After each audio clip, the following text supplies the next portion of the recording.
Hello, everyone. Welcome back to Arc 3 of Itaewon by Night, Episode 9, our penultimate episode of this season. Meet us after the break for Itaewon by Night announcements. As a reminder, still have that tip menu going. Our usual content warnings for the show can be found by the Twitch command !warning is actually the correct one instead of the wrong one that I've been saying this entire time. Is that right? Cool. Yes. Welcome back. Clearly, we had to take a break on the 24th. We are back for today, and then for Valentine's Day, we will actually be back for our finale. So, have you learned any lessons about love watching the show? Maybe. But as a good reminder of content warnings in general, our usual content warnings for the show are substance use, emotional and memory manipulation, induced memory loss and infatuation, disappearances, historical themes of real-world war and colonization, and other dark themes. Please use your discretion, take care of yourselves, and to introduce myself again to all of you, I am Josephine. I will be your storyteller for today. I use none-she pronouns. I'm at Scary Dog Friend, and I'm going to pass it on over to Jen. Hi. Okay. Hi, I'm Jen.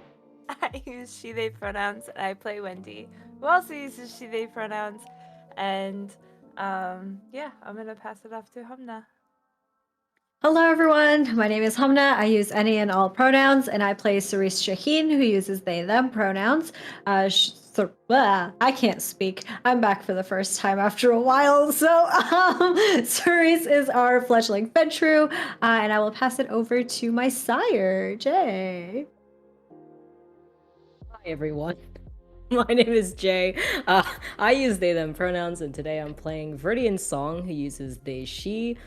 Viridian is Ventru and Soleil, and recently finally confessed their feelings for Cerise.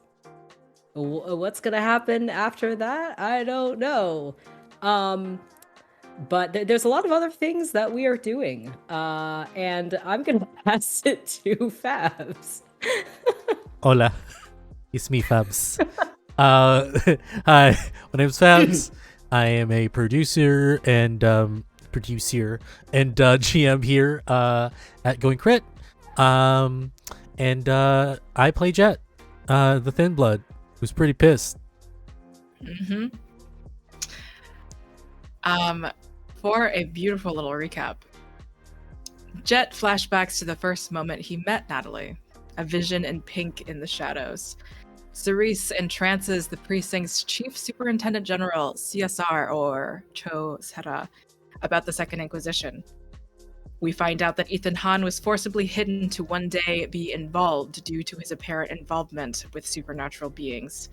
Cho Sera gives Cerise the address to Habanera, the abandoned love motel that Ethan has been hiding out in, forcibly, as well as a phone number to a US military contact working for the American unit of the Second Inquisition. Wendy and Viridian go shopping at a wet market to collect the items for the exorcism happening later that day. Miho Gu, the nine-tailed fox spirit, and Mudang enters from a magical door using the key from Ki, the changeling. Kangmin Kim is exorcised and appears as a wraith. He tells the coterie what happened to him that night, including that he had been partially attached to Cerise the whole time after they took a bite of his heart. The shrine opened up and swallowed him in darkness and shadow. Blood was magically drawn from him by streams. The murderer's hand shaped shift into a hook, and his wrists were crushed by shadows. He now resides in Wendy's new MP3 player. Before we get into our new day with our vampires, we're going to have a very quick flashback with Viridian.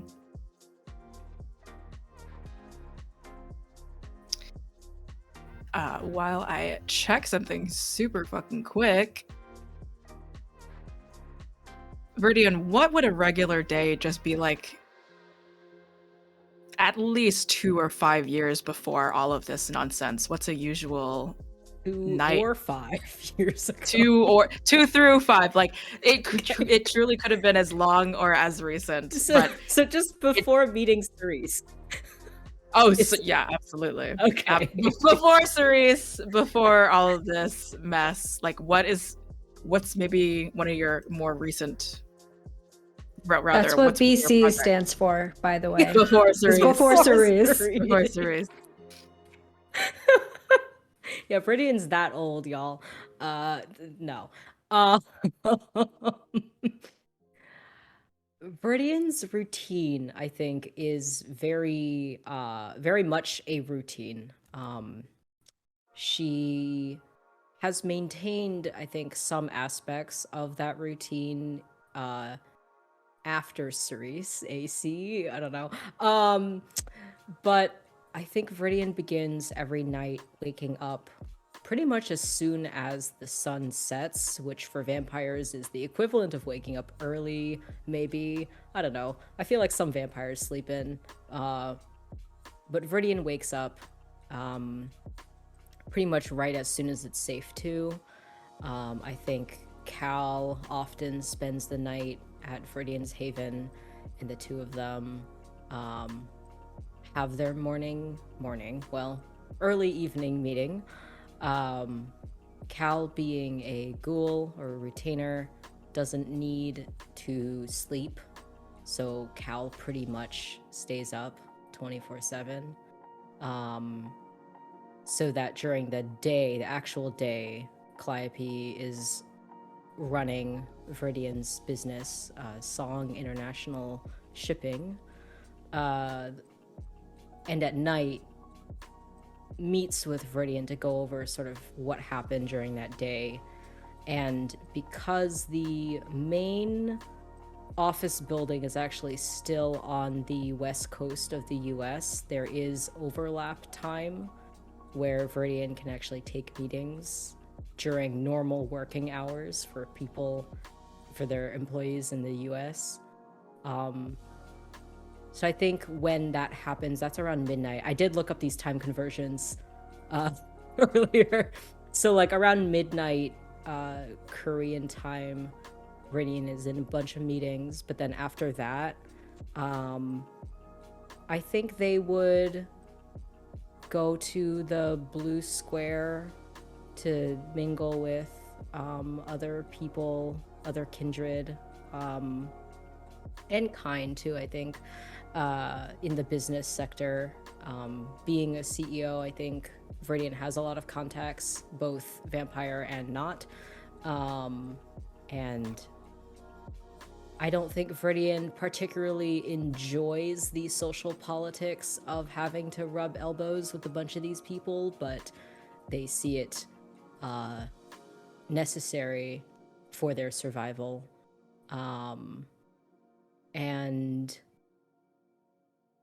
then I think that's pretty much like the rest of their night. They do work, and then they go to bed right before dawn. It's pretty meticulous and well planned out life, I think, for sure. Yeah. I think on one of those days where you are able to hit up the Blue Square, especially one of the many or the few incredibly huge capacity auditoriums, would you say on some of those nights, would you feel pressured or any type of way to go to one of Ophelia's many fancy dinners? A big quotation marks over the term dinners. I think Viridian would definitely go, especially if Debbie or either of the members of Viridian's own coterie were going. And for our lovely audience, Viridian's own coterie consists of Sagwa, who is a Malkavian, and Kyoko, who is Bruja. Yes. And they appeared in episode 1. Things happen. They've been doing their own thing. They know Viridian's got some shit happening. Yeah. Sometimes your But best I friend you think- don't see yeah. for like 5 years. It's okay. Yeah, it's it's fine.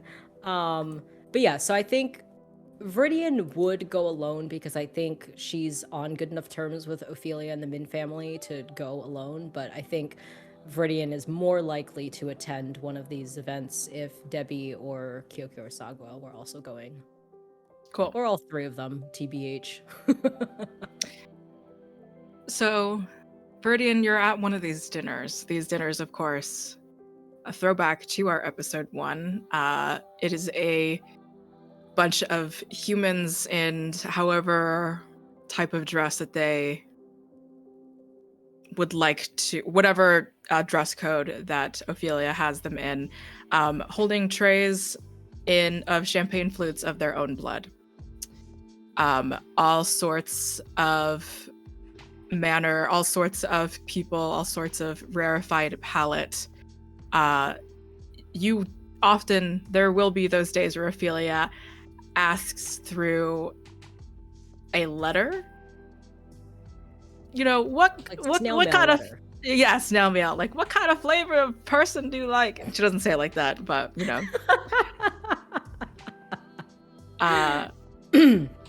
And Ophelia Ophelia makes a note of the corrupt. And Kyoko, beautiful women.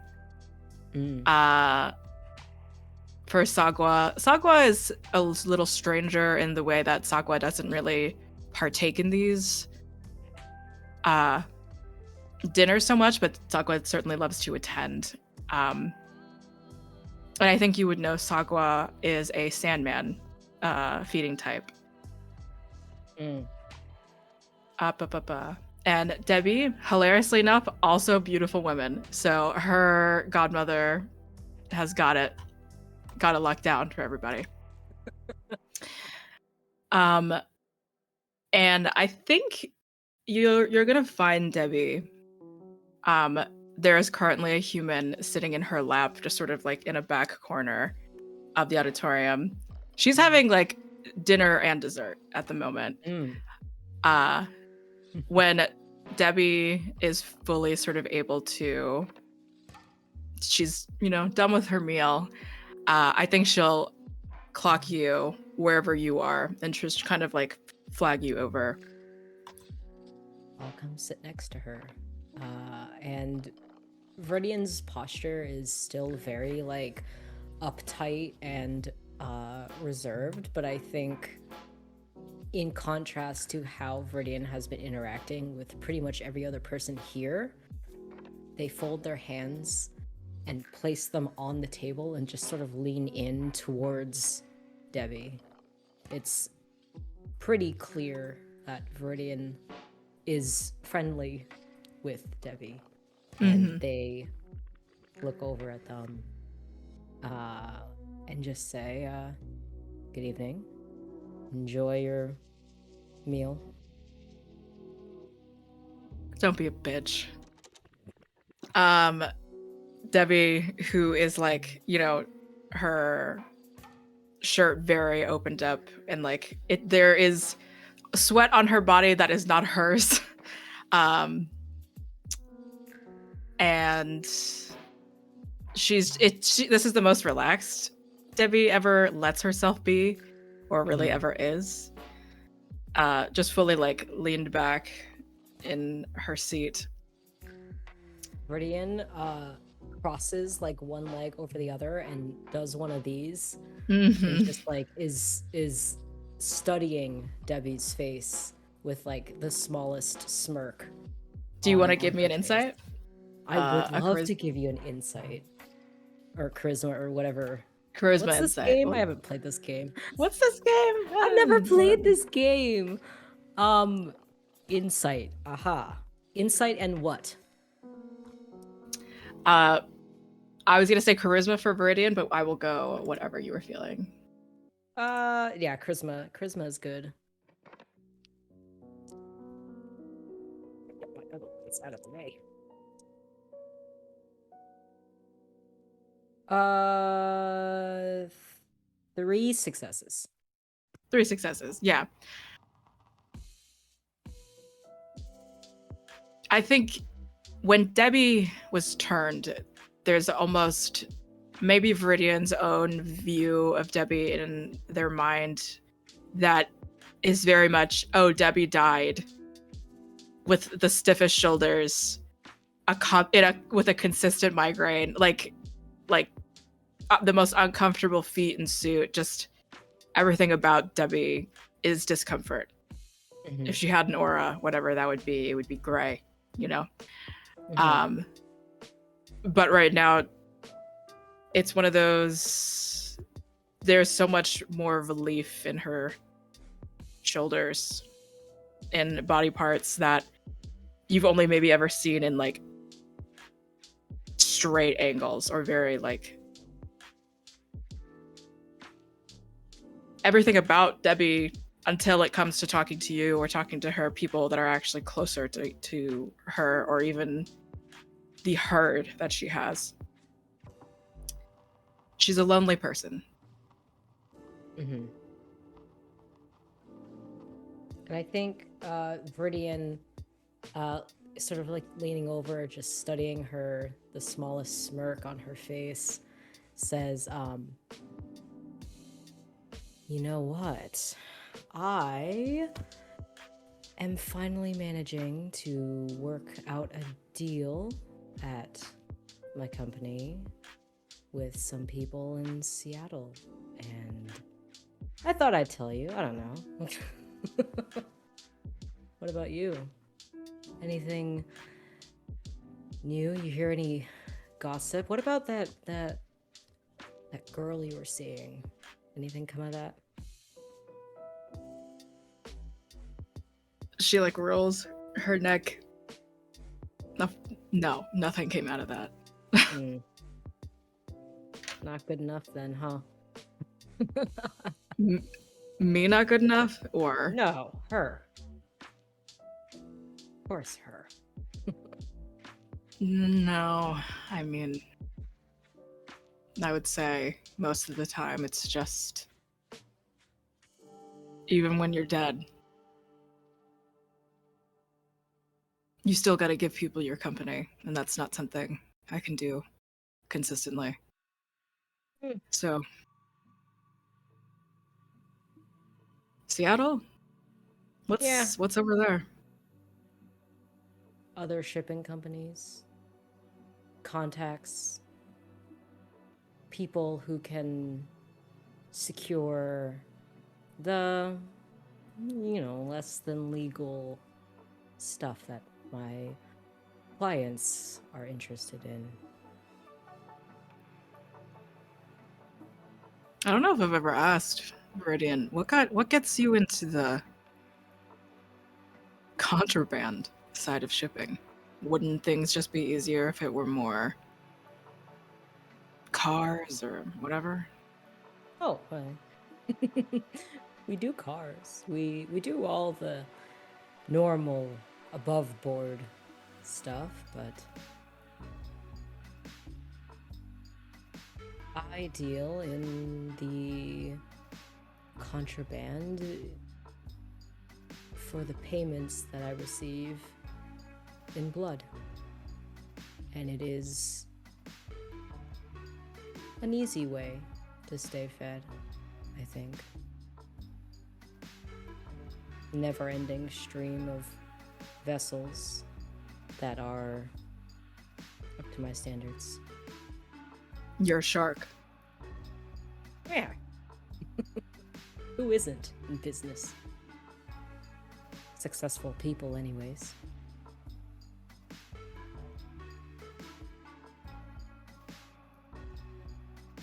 I think about it lately. I mean, I'm happy that you're living it up in the glow of reeling money in, getting what you want pretty much every day. But I'm sure you've had to notice by now, you've had to change your own needs and wants. Yeah. I would say so.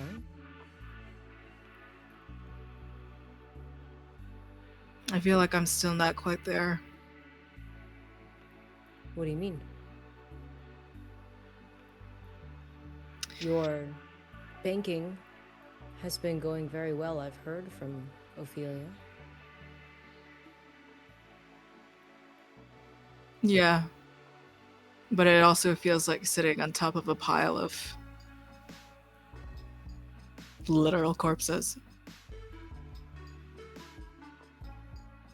It's fair. But what else would you want to do if not your family business? Of course, you can do anything else that you've ever wanted to do, but it's making you doubt.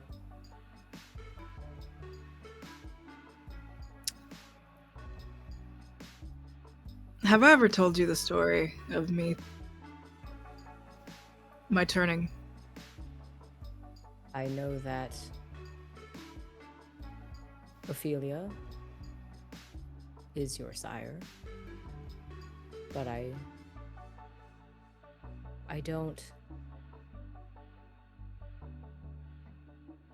never heard the full story, but I also never thought it important to ask. However, if you wish to share, I would love to lend my ear.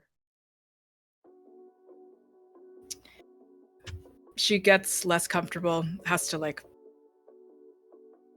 how she was sitting before, like arms just like resting fully on the chair, like on the arms of the chair, and like legs sort of like spread apart, and now she feels that she has to sort of close her body structure. Body language off.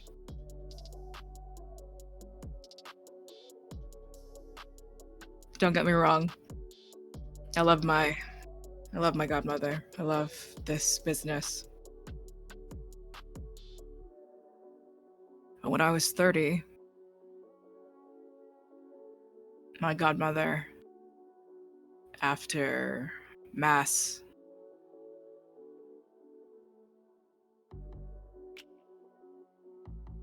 on Christmas, she gave me the rights to essentially getting the inheritance of the Min banking. And I was excited for that. It was an opportunity of a lifetime. I was well connected, secure, but this would nail my future solid. And then she said the second part of her gift would be a little painful, and I didn't understand. And then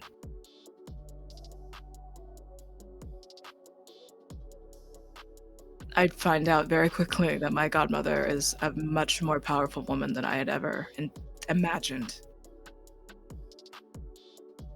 You didn't know? No. Are there any members of your family who are still kind, who don't know? Yep. The There's web a she visible has. surprise on Viridian's face. The web she has is interesting because she's given us everything. But what is everything at the same time? She has multiple godchildren. I mean, there's David. He's doing fine, I suppose. I don't know when exactly he was chosen to not be the next inheritor, but I have been the heir for well over the 30 years of my own human life. Well deserved.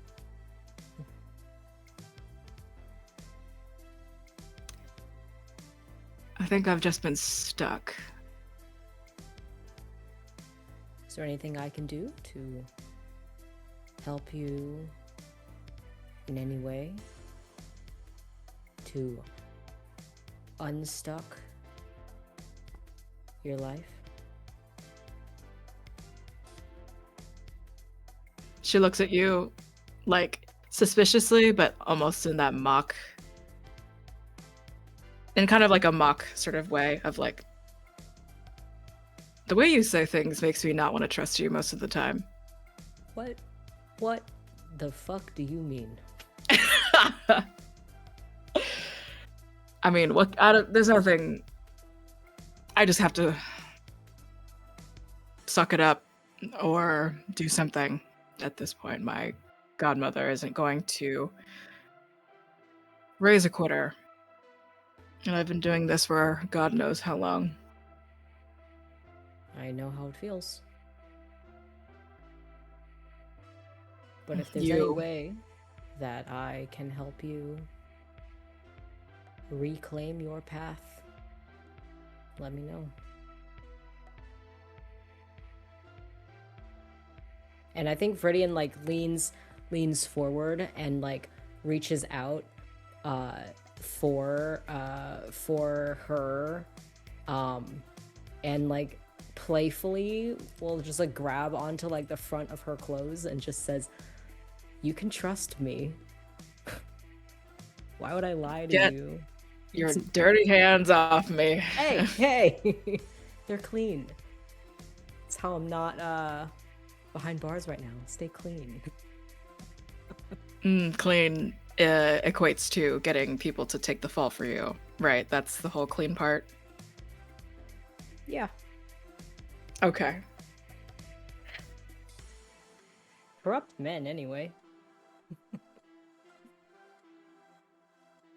You gotta wonder, Viridian. You gotta wonder. Wonder about what?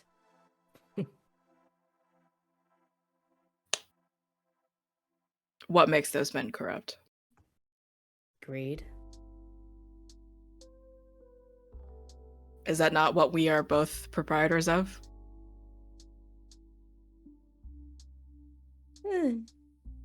Well, when you put it that way. Listen, I'm all for random shitbags just getting whatever was gonna come to them. I guess for you, corruption is a marketing issue.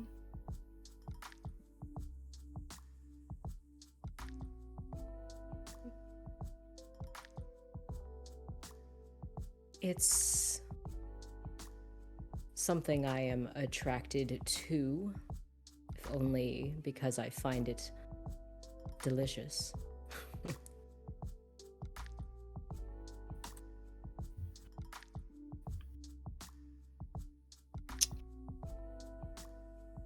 Well, you're the old lady. Hey. Maybe you know just way more than I do. Well, when you've lived centuries, you learn from all your failures. You learn how to survive.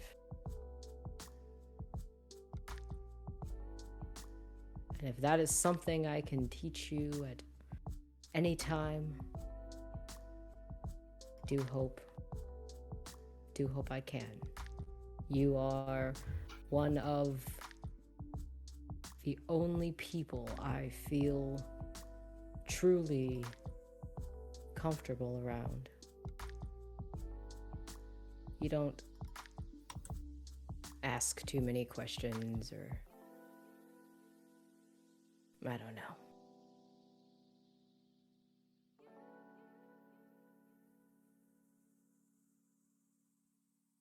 I think Debbie kind of takes that in. And if you want to give me another charisma insight. I would love to. I would love to. Insight my quote-unquote best friend? Slightly better. 4. I think she finds herself. She's disappointed in your answer. I think it's very much like, oh, this is my godmother speaking to me again, kind of. and perhaps that you and Ophelia are on a similar level of thinking. It seems like maybe this is maybe even a surprise to you, Viridian, that Debbie kind of wants a young life, like a freedom that comes with living this long, rather than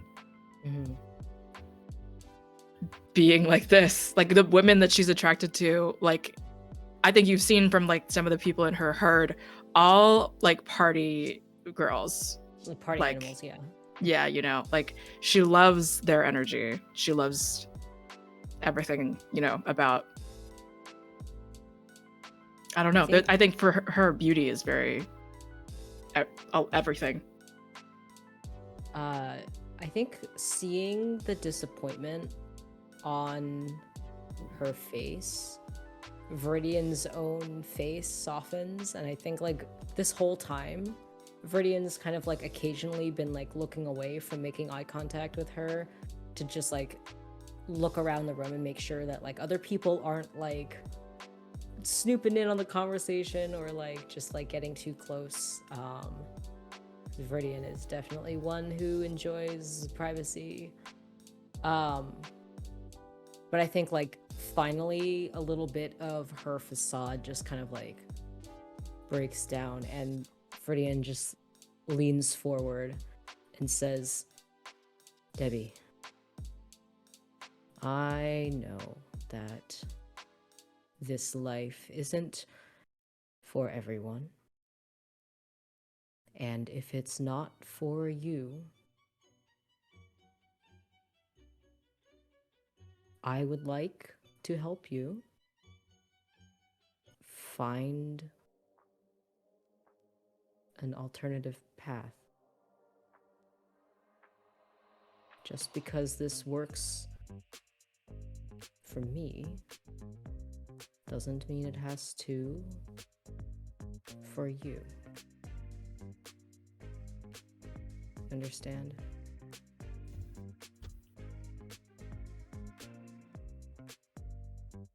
Is Ophelia your godmother? No. Then it's never gonna happen for me.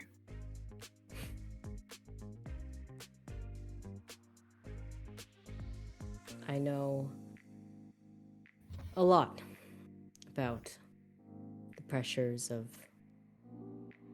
family and those above you. Believe me, I do. My own sire was very particular with me in the way that she raised me, crafted me to be perfect. And I think Viridian's face just like falters a bit, and her eyes darken with a little bit of anger. And that holds for a mere moment, and then Viridian sort of shakes it off and looks back at Debbie and says, I may not be a godchild of Ophelia, but believe me, I've had my own Ophelia in my life. I know how it feels. And for me, being here was, in a way, my own escape. We're both fucking traumatized, huh? You could say that again. And I think Viridian will look around the room again, and I think there was like one particular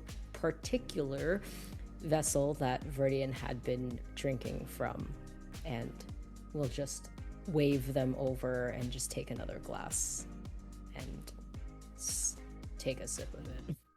Yeah. And we cut away from that flashback. Where do we find the coterie after the exorcism? with all the information that we have? Were you gonna say something? Oh, Me? No. No. what were you Fabs. asking? Oh, yeah. I'm running down to the violin that was playing Yeah, outside. because we heard violin music. That's right. That's right. Where were we at the end of last episode? In your in your kimchi house. fridge, where your kimchi fridge is, basically. Oh, okay. Was that your office or house? That I guess for is- clarification. I don't think we ever established. I had assumed I it was know. a secret third location.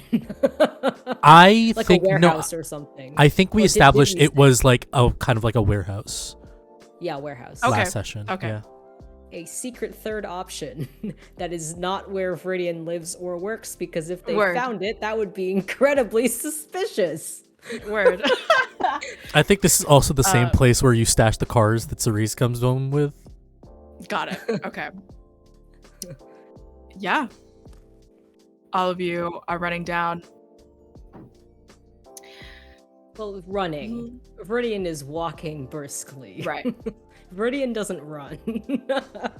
Do y'all want to spend hours running around the city potentially finding the violin, or would you like to use some sort of discipline or skill? Oh, it wasn't outside. We just heard it. It was outside. I have my heightened senses. Does that help at all? I Of also course. have heightened senses. Yeah. I think. High five. Let's yes. All right. So heightened senses. Give me wits plus resolve for the two of you. Unless I can somehow seduce the violin sound, I don't think any of my powers are relevant here. Maybe you can seduce the violin player when we get there, but we'll have to get there.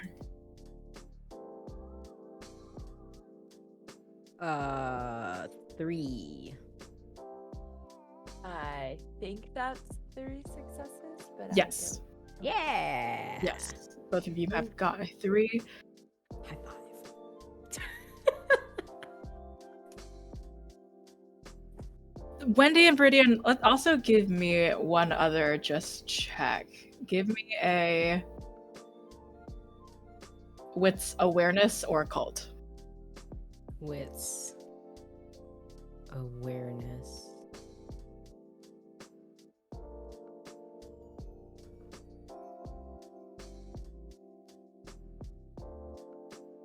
Oh my gosh. I rolled less dice, but I got 4 successes this time. Beautiful. Oh, okay, wait, hold on. All 4 of them were successes. I got a bestial failure. But you got a 7 successes. So Yeah, Seven. okay. 7? Oh my god. So I think we'll flavor this in a way. We'll flavor this in an interesting way. Viridian and Wendy, the both of you know for sure. There's like some kind of a sonar, vibrational even aspect to this, where you are able to tell it's getting close to just like a general park area. It's approximately, I'm not sure, I don't remember what exactly the time is, but there's no maybe children or any amount of people, sort of an abandoned area. Viridian, you'll be able to hop onto this, but what Wendy is able to feel and hear,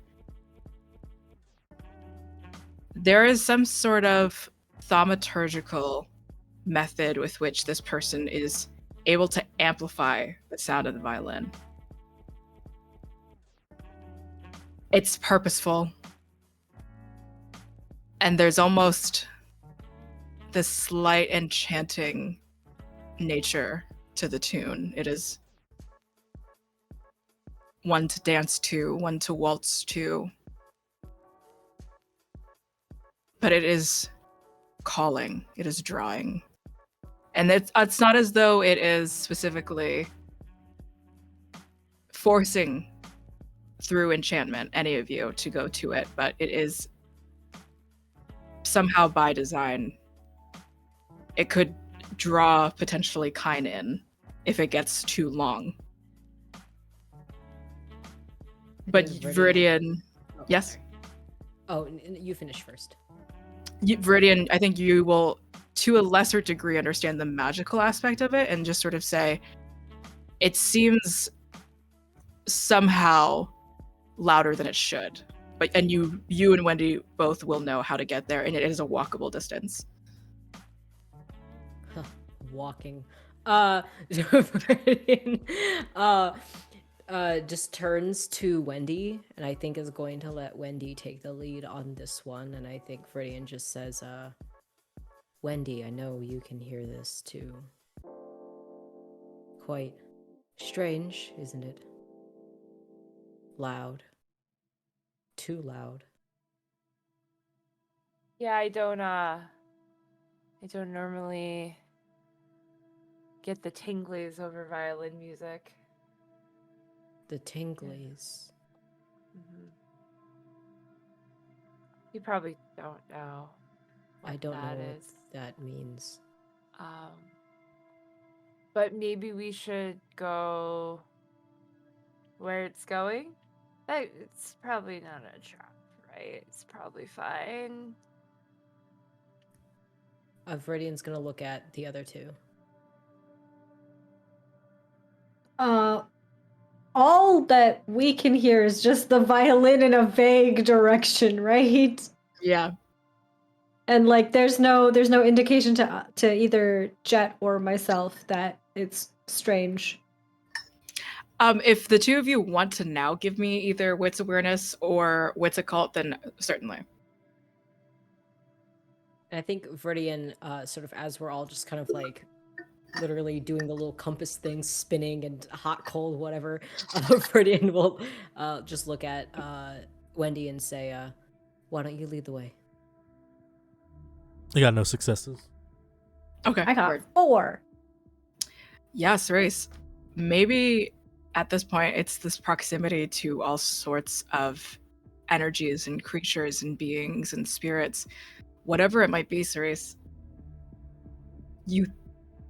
There is this buzz, this tingle in the back of your head that does feel similar to what Wendy is even talking about. Maybe Wendy is more attuned to it somehow, but for you it's an uncomfortable, like, not a buzzing necessarily, but almost as if something, I mean, the sound of what reminds you of a headache, the blood sort of like pushing through your brain and mind, but in somehow a pleasurable way at the same time.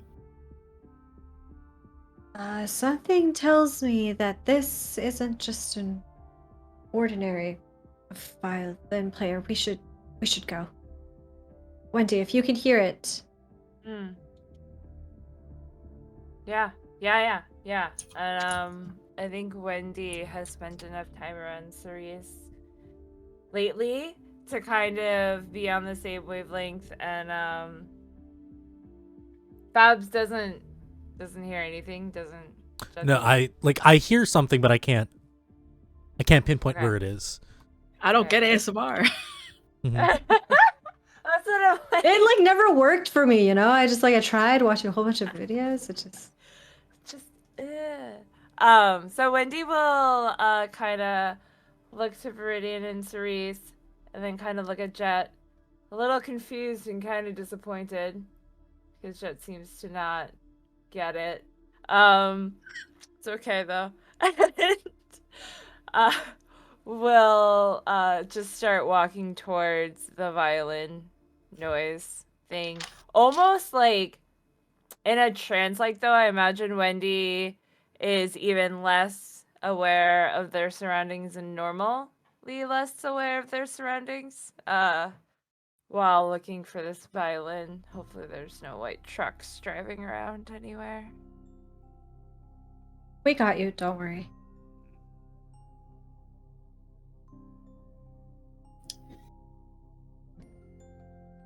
Eventually, all of you beginning to encroach on this like abandoned playground sort of area, very much close to this junkyard or place where people abandon cars for whatever reason. Jet, I think easy enough. What a strange place for a pink-haired busker to be playing her violin. It is Natalie, standing on top of one of the platforms on the playground, just almost her head being haloed by the moon up above her, playing this continuously the song that she had been playing. I think at this point, when we all see Natalie, Jet kind of stops. He, in his left hand, he still has the violin case. And you see him go into his breast pocket with his right hand. And he takes out a weirdly badly shapen lollipop with like, you know, like what you get from the doctors with the clear plastic. Mm-hmm. Like he bites it off and he takes it, like he eats it. And he just gives like a deep breath. And he's gonna start walking towards Natalie. What is the lollipop thing that you just did? I am using one of my formulas, the Chiropteran song. Got it.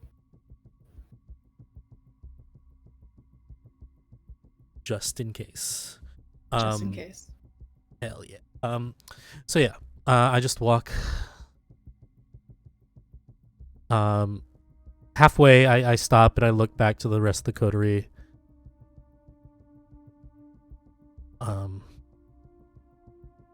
Like this isn't really your problem. She's So- making it all of our problem. I guess. But I understand if this is not what you signed up for, and I can take it from here, if anything. I want Sorry, to get down to what? the bottom of this, the same as the rest of you. Because this endangers all of us. Just wanted to make sure that you know that this is some deep shit we're getting into. Is there anything about her that you haven't told us yet? That might be relevant for us to know. Told you everything I know. Trusting you on that one. Can I insight you? I'm pretty honest. I'm pretty honest. Like I'm pretty frank about what's going on. I do, before I start getting back approaching Natalie, I do mention if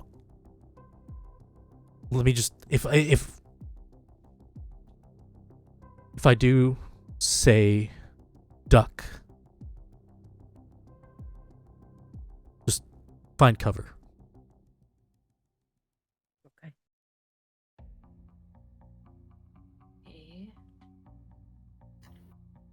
And I'm gonna start approaching Natalie. Viridian, you can choose not to let me, but Viridian's gonna try to stand in. Hello, there's a dog in here. Viridian's going to try to stand at least in front of, to the side, but if like totally in front of Cerise, if she can. Okay. I think Cerise will let you, Okay. but is going to do the thing where they like poke their head kind of like in between like your arms, like underneath your arm to try to be able to see what's going on, because they do want to keep an eye on the situation. Let me get a visual just in case. We're gonna have Natalie will say, like, if we think of her as like the northmost point, we have Jet in between. And then Cerise and Viridian, are you more on the right or left of Jet? Well, I think I will stand like right behind Jet's right shoulder on this Okay. side, and then Cerise can be behind me and shift it out to the right slightly if you wanted to peek out. Yeah. We're making a V. We have good staging. We're not Yeah, I standing was gonna in say, line. It's boring. I feel like Wendy would be on the other behind the other shoulder of Jet then if Okay. Viridian's on one side. We're making a little V. Got it. Jet, did you say that you were approaching or were you speaking? Yeah, I'm approaching. And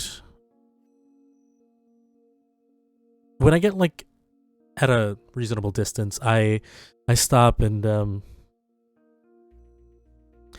you start to see him, like, you see his brow furrow out of frustration, and he definitely is annoyed at the situation.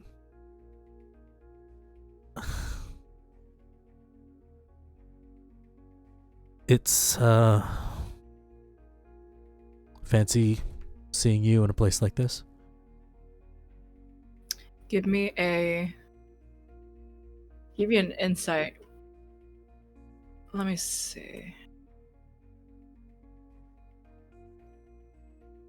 Charisma. Insight if you'd like. Oh, or whatever charisma. attribute. 3 successes. I think as you are walking closer, we'll say, as for further visual, she's standing just right in front of the slides.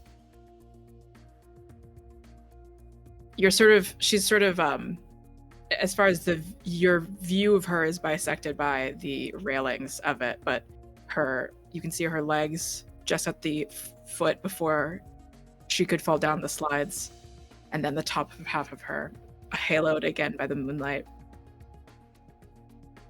Walking closer, you see that she is shoeless. Her full dress, her usual full dress, she is only there's only like a slip really, and like kind of a loose cardigan. Her shoes, her feet are dirty, almost as if she had run through mud or something along those lines. In general, the area, there's this faint scent of just the trash and the gasoline and everything. It feels as though Natalie has some of that smell going on as well. Her hair isn't voluminized or curled or anything. It is straight and thin, maybe thinner than maybe you have seen it before. She's always very well put together, well done. And she's playing her violin. And you notice that she's bleeding from, as if from her fingertips, from her hands. Just playing the violin and her hands bleeding. In her expression, this is where your 3 successes will come in, there's a strange amount of pain. There's a wistfulness, but there's also what seems to be, at the corner of her eyes, those blood tears.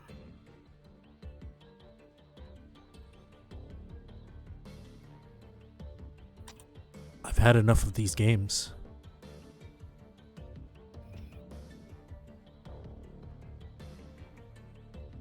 We already know your connections with this fucking cult. Just come out with it.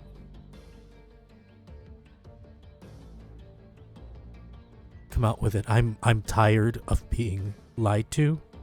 I'm tired of being someone's pawn. Especially by someone I trusted. She's still playing the violin. But I think as she speaks, there are her moments of faltering and notes become out of tune, formation gets weaker. She just sort of softly chuckles.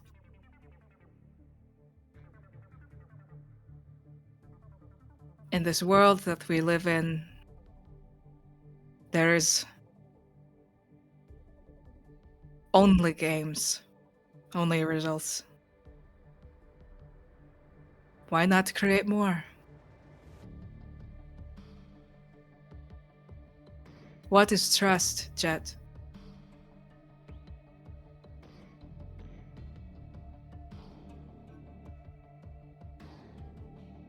So what do you really want? What is the prize at the end of this game that you're playing?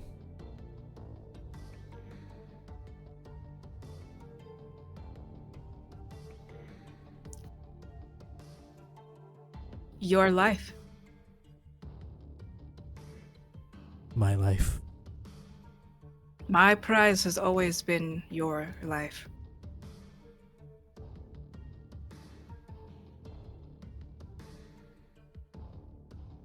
Like just his life, like all of ours.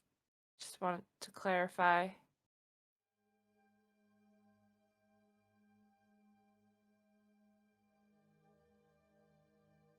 Jet, are these people, are they important to you?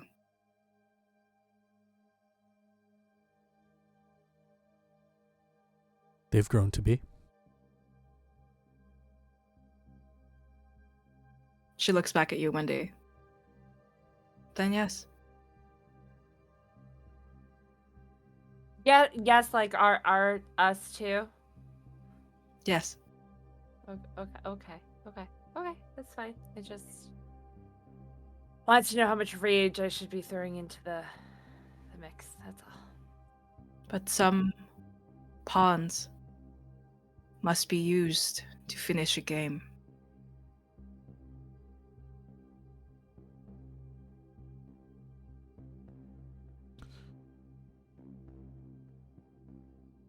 Before whatever this is, Rie and N just happened to work with you with the cult. Are you even with the cult? I just want people to tell me the goddamn truth.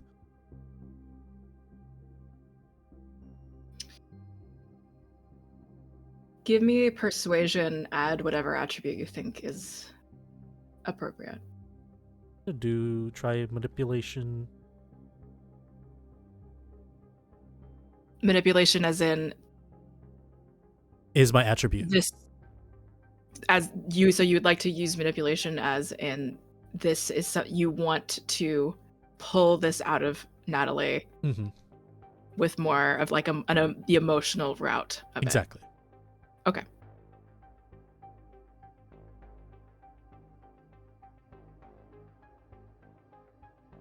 Oh, okay. 6 successes. Okay. If there were to be a tracker going on from sort of a mind link that doesn't exist between you and Natalie, one out of however many it might take ticks, and her face goes from its usual stoic, expressionless, strange smile, and their nose scrunches and eyebrows upturn before she shakes her head and puts it all back.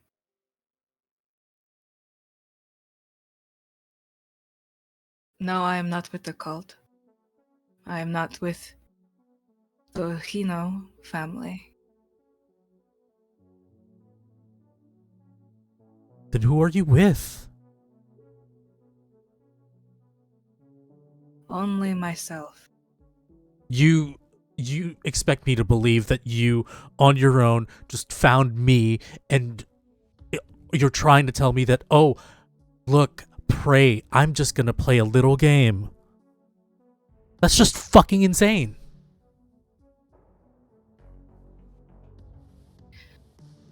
Our family can hurt us too, Jet.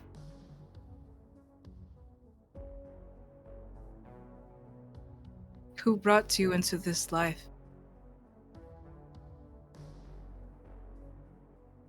So this is about David. This is your grudge against him? No. This is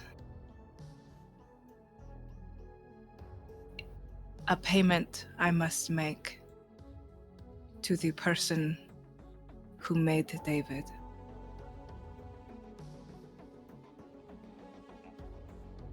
So Ophelia. You must call in a favor where a pawn inevitably dies. And I will be one of those pawns tonight.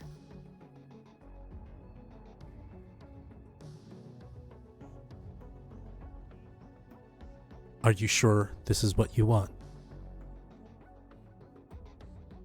Are you sure? I cannot want anything. What do you mean you can't want anything? You can.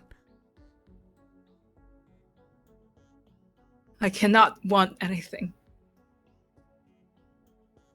I opened the case. This. You sure you don't want anything? The way you long for the music that you play? The way that you're hurting yourself? Because the only thing that I've seen that made you happy outside of weird games that you play with my blood is this.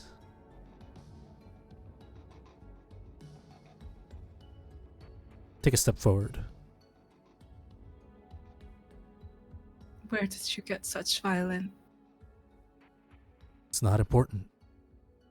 What is important is who it was for. Now tell me. You can want something.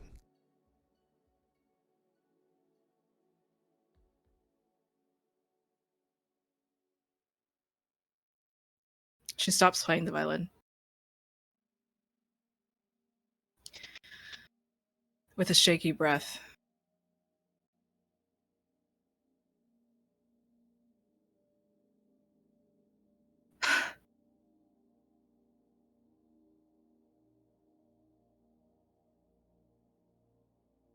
I can't let you change my mind. She drops the violin. She's going to take a turn to prepare something. I But don't. everyone. Mm-hmm. I just say I don't want to lose any more. Don't do this. You want him, don't you? She looks over at you. Confused. Sure. I mean. And Cerise will step around Viridian. Viridian like shoots you a look of like warning, like don't go like too close to her, but Viridian also, in shooting you this very stern look, does not make any move to stop you. And Cerise doesn't go too far, just kind of steps around and is just a little bit in front of Viridian. I see the way that you look at him. I see the way that you behaved when you thought I was getting in the way. Claiming that you don't want anything. That's a little dishonest, don't you think, Natalie?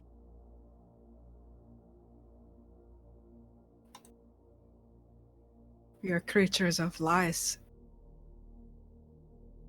We are. Are we not the same? You and I.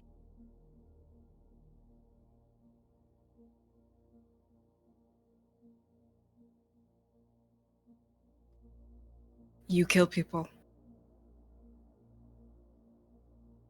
We all do. And you? I mean,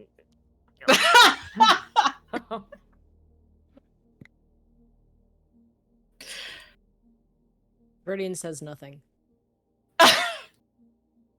And we kill for a reason. We kill for...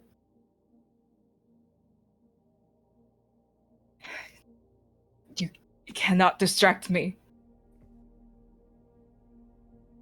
While I have her attention, I would like to attempt an entrancement Okay, yeah. on that. I was going to say, everyone can do one thing. Or prepare or whatever, as Natalie seems to be preparing something. Okay, so... So I will require a composure wits from Natalie. I will be doing a charisma and my presence.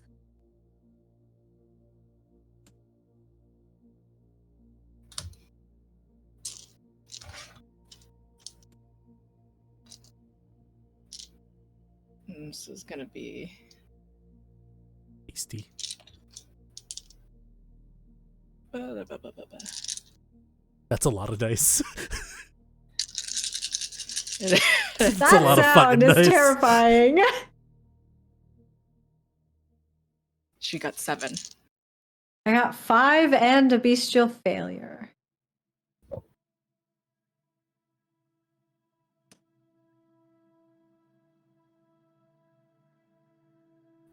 Okay, yeah. So as far as I understand, nothing goes through. But tell me how that attempt was made. What does it look like to everyone and to Natalie? As Cerise had stepped around Viridian and had sort of engaged Natalie in conversation, Cerise's aim really was just to get Natalie's attention. I think they could see that she was about to do something and they aren't really sure about what's going on between Natalie and Jet, and neither do they care, but they thought it could be something to pull on. And so I think when Natalie looks at Cerise during this conversation, she can see this flash in the blues of their eyes that goes very deep. It's like throwing a rock into still water and watching the ripples. A hypnotic pattern almost. But unfortunately, for whatever reason, Natalie is able to resist that slight hypnosis. She is also immune to this effect from me for the rest of the night. I will also make my rouse check for doing this. And I failed, so I am 2 hunger. Okay. What Hungry. power did you try to use? Entrancement. Oh. What is that? I'm gonna It is a presence ability. Oh, presence. Okay. gonna Yeah, walk up and just say,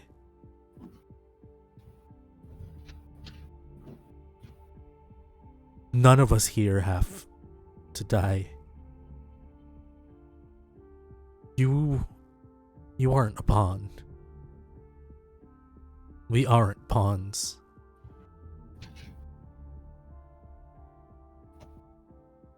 One person's blood must be spilled, and it must be mine. No. Doesn't have to be yours or mine or any of us here. If it's Ophelia that you want, then Ophelia we can get, but not now. They've had their time. I want to ask you, Fabian, if you are going to spend this technical turn speaking to Natalie, or do you want to prepare something? I am going to consume the rest of the lollipop. Okay. And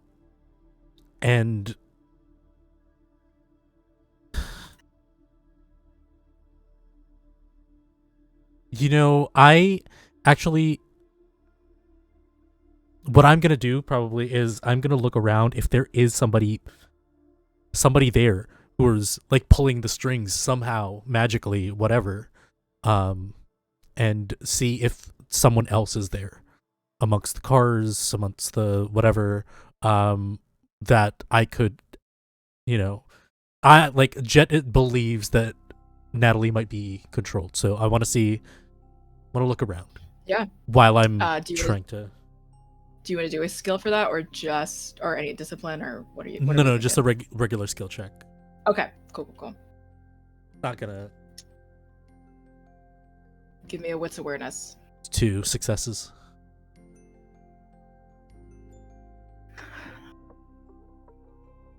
Let me roll something.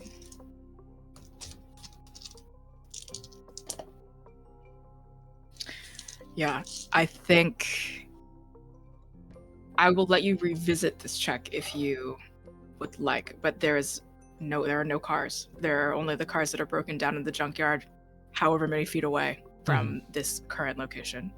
Sure. So, Jet, you've consumed the rest of the lollipop and made a check. Viridian and Wendy, is there anything that you would like to do?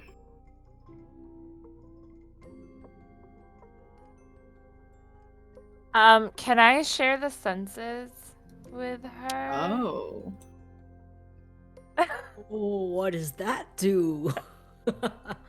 Gonna hit him with the empathy gun. By reaching out with their should mind, the feelings. vampire can tap into the senses of another mortal or vampire. I wanna pop this out. Where'd it go? Seeing, hearing, and feeling what they do. Oh, literally, Users you say cast retains empathy their on them. That's funny. own perceptions and still of their own surroundings. Mm-hmm. The user decides whether to tap into one or all. I think I'm just gonna do one. I think Wendy can only handle one other person's emotions at a time. I think that's probably the safe. Give me a rouse check, and then give me that resolve plus aspects. Okay, rouse check. Auspex is so Fail. cool. God damn. Fails. Wendy is at 3 hunger. And then how do I do that one? And then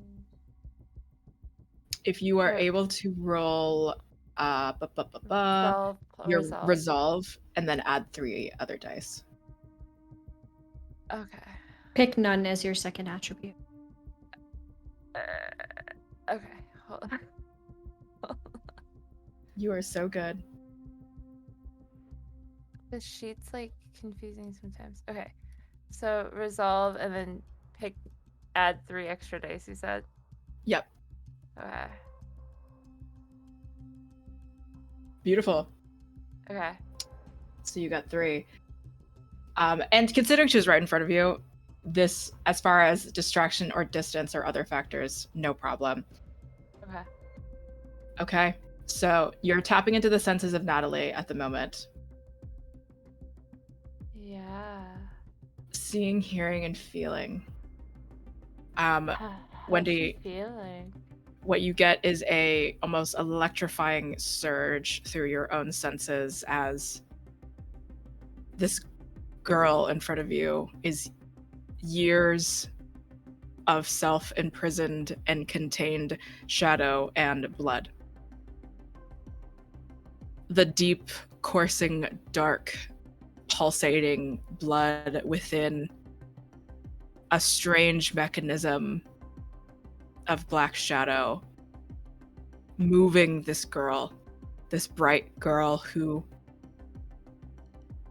died with pink hair, died with pink eyes. A girl who in this moment thinks she has to die tonight, and she has to compel that from all of you in order for you to save your own lives is to take her down. And what you are seeing through her, you're feeling her body shaking. And her violin playing was an attempt to keep herself almost what's the word? Composed? Just regulated, composed even, yeah, as she's playing.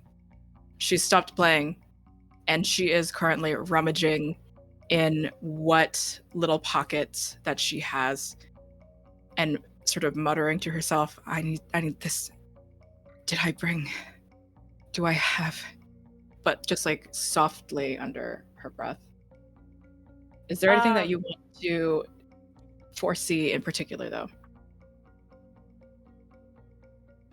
I think Wendy is going to kind of take that information and almost internalize it too much, but then if it's okay, she's gonna put her hand on like Jet's shoulder and kind of like squeeze a little bit just to kind of relay that like this is maybe we should think about this a little bit, because something might not be like Wendy just wants to try to save her now and like doesn't want her to die, so she's trying to like relay the information to Jet that like maybe we should slow down and think about this and approach it in like a different way.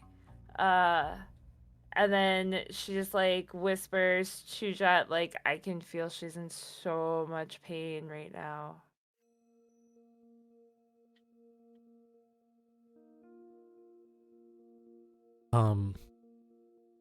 Okay. I give like a knowing kind of like nod to Wendy.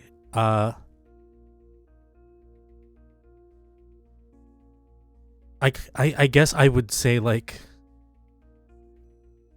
she must be under control of something, under someone. I don't know. And then I look back, just try to focus on her. I have the violin in one hand. I don't know if Viridian wanted to do something specific. Yeah, I think just during, because as far as I'm aware, this is a passive power. I'd like to activate my awe, Okay. which it just says anyone in the presence of the vampire finds their attention inexplicably drawn to them. And I think what this looks like is as Viridian stands there, as Jet speaks, as Wendy speaks, as Cerise speaks, Viridian's eyes begin to glow the yellow-orange color that I think their eyes glow when Viridian uses the powers of the blood. And it's free. I have to roll manipulation and presence, and if it says, anyone aware that they're being affected can try to resist, but that's like if they're aware, I guess. I don't know. Let me roll that. This book is so heavy. Just said manipulation and presence. But yeah, so I just want to like activate this quietly. Certainly. I will make a general check to see if she is aware, and then we'll go from there. Okay.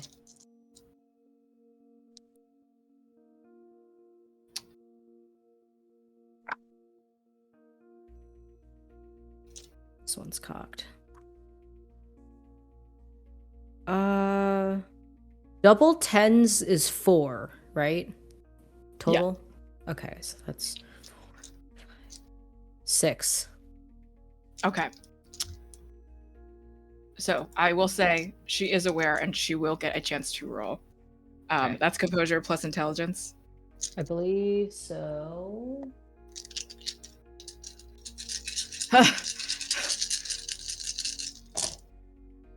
Oh shit. Okay. Yeah, composure, intelligence. This book is huge. She only got 4 successes. Oh, wow. She rolled 10 dice. Yeah. So Mentally strong, very smart. Ugh. okay. So it passes? Yes. Okay, cool. So she, I think Viridian's gonna wait for everyone else's things to resolve before they say anything. But I think as Viridian feels like their eyes glow and they sort of probe out with their senses towards Natalie, and they feel that sort of presence click, which I think lets Viridian know that their power has worked. And I think Viridian's just going to wait for everyone else's stuff to resolve. Wendy, again, is there anything, if you wanted to see anything specifically, let me know. But I think otherwise, Viridian Yeah, no. is good to go. Okay. Yeah.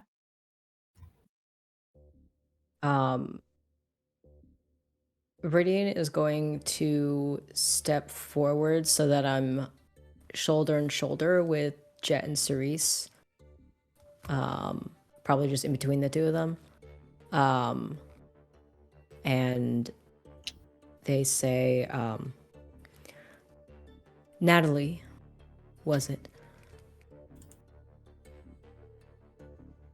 Yes. You claim to be but a pawn in this greater game. But I think if you would just wait and listen, perhaps we can find an alternate solution. And when I say listen, I would like to try to compel her to listen, which is a separate thing. That's my dominate power. Excellent. Okay. Which she rolls intelligence and resolve against my charisma and dominate. Okay. I will give myself a negative to that. That was resolve and intelligence. Resolve intelligence, yeah. And the awe apparently I think is supposed to make this more difficult for her because she's already listening to me. Yes, it is.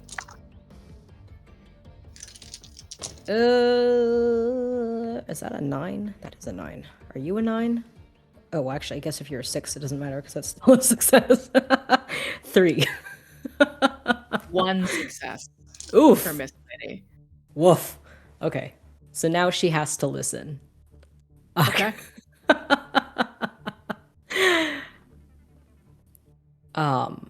And Viridian, I think, just turns subtly to Jet, and I think she'll place a hand on Jet's like mid back, as if just to say, like, okay, she's listening now. You know her best. Go talk to her. Natalie, nobody said that you can't play this game with others. Let us help you win this game. If it's just Ophelia, then we can take them. Just don't do whatever it is you're planning to do. Just Ophelia. Just God. just creation or nature. It is not just Ophelia, it is also the entire armies, legions that she has.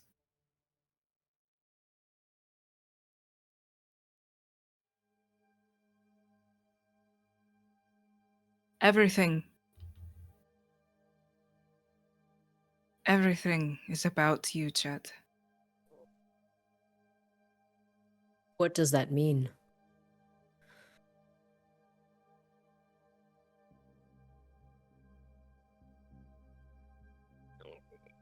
When David left,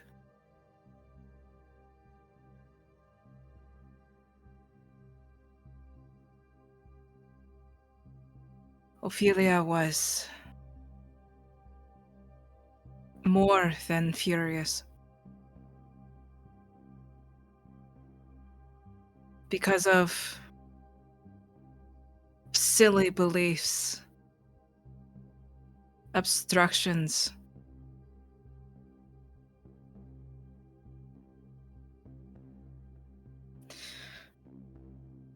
a piece of her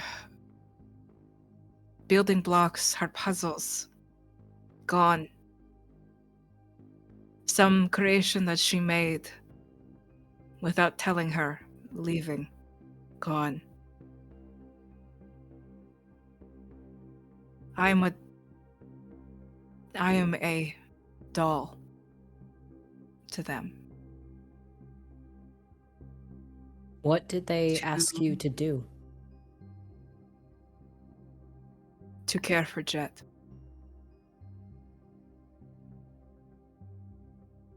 Why? David was supposed to.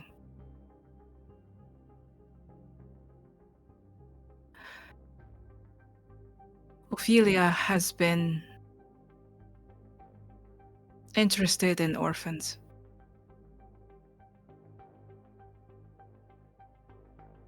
It's been a conflict with the Ouroboros, who kill them. And when one god and another god butt heads, accidentally make plans against the other, it is not an easy sight for the playthings.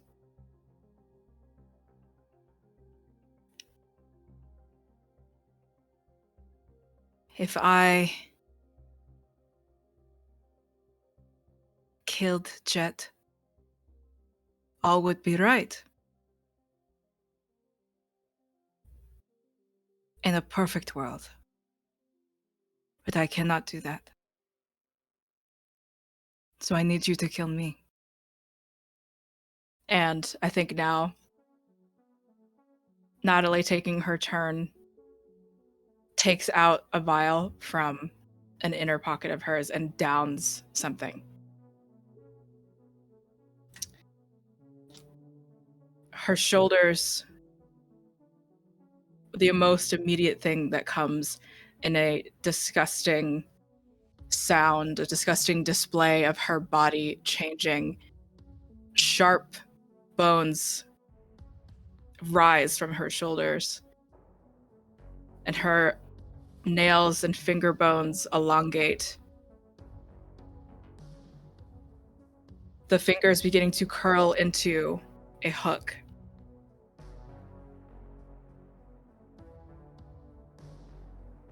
It is flesh, but somehow, as she clamps her new hook against the railing of the slide, it sounds like metal.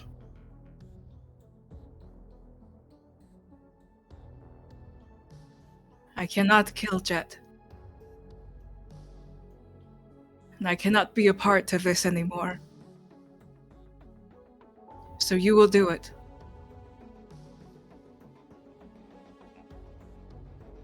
After seeing this form, Jet drops the violin. He stomps on the body of it. where the neck is still solid. He grabs the neck, and just for flavor, the two with heightened senses hear this ear-splitting whistle Ugh. as you start hearing flaps of wings coming from a distance. And you see a bunch of bats rush through Jet. And I'm gonna make a rouse check. Okay, I get hungrier. Okay. But after the bats pass through Jet, you see that the neck is gone, and my order to the bats is to stake Natalie. Okay. Before we get to that, why don't we take a break? Take a breath. Really. See you in a second. We'll have announcements. Hello again, everybody. For break announcements, Going Crit RPG events specifically, Hellions is back on Mondays. Check out the Going Crit RPG Twitter for updates on those specific dates. Guest GM games, unfortunately, will be postponed due to COVID-related reasons, so thank you for your patience ahead of time. Itaewon by Night specific news. The date of our season finale, because we had to take our break early, it will now be pushed to next week, Valentine's Day. So again, today is the penultimate episode. Come back next week, same time, same place for who knows, God knows what. For season 2, we will be moving over to Bad House RPG for Fabian's Greater World of Darkness series, Darkness Eternal. Itaewon by Night season 2 will be starting Tuesday, April 4th, same time, 8 p.m. And you can also see such lovely other World of Darkness games such as Ashes of New Amsterdam, a Mage the New Ascension story, on Thursday, March 2nd, and The Lion's Den, another VTM game in the Toronto setting, starting Friday, March 3rd. So, those announcements out of the way, where we left off. Jet, you just ate the world's most disgusting lollipop. Yes. What shall I roll? What do you roll? You roll strength versus brawl. Strength and brawl. And before I forget, I got hungrier from that last one.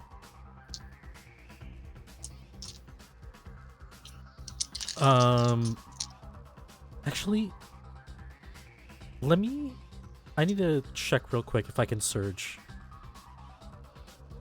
Just so I can make sure that this is a done deal.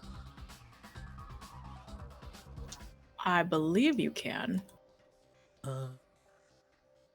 Table. What does Blood Surge do again? I keep forgetting that I have that. Gives you extra dice. Yeah. Okay, I'm gonna Oh. surge first. Okay, good with the surge. Gonna roll manipulation and my alchemy. Well, I hate you. I'm terrified. Uh-huh.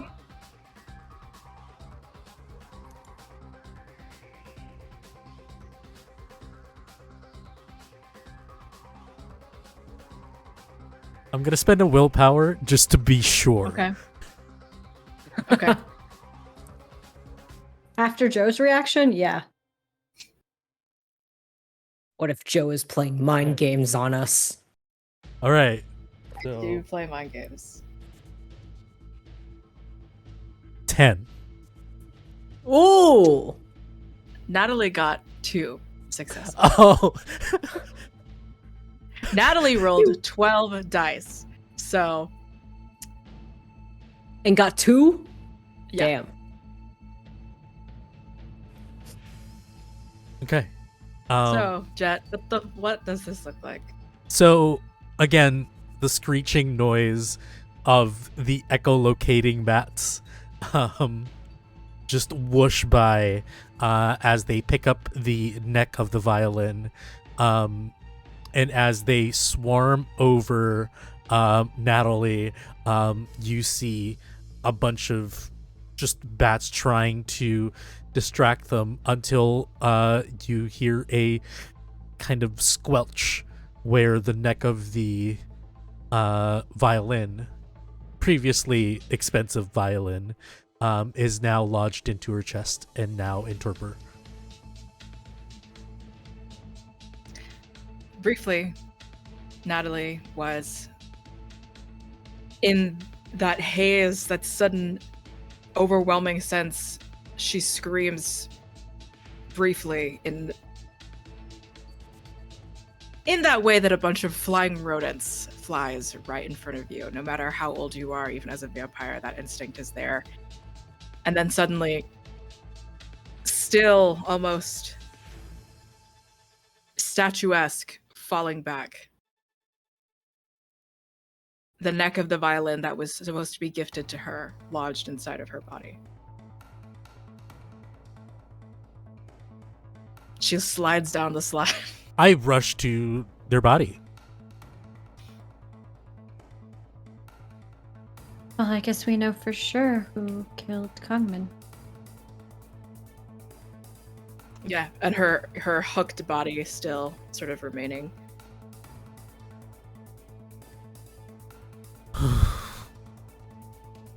And Cerise will, I think, walk up to Jet. You know, none of this makes sense, right? None makes sense. If Ophelia is trying to protect you, who ordered Natalie to kill you?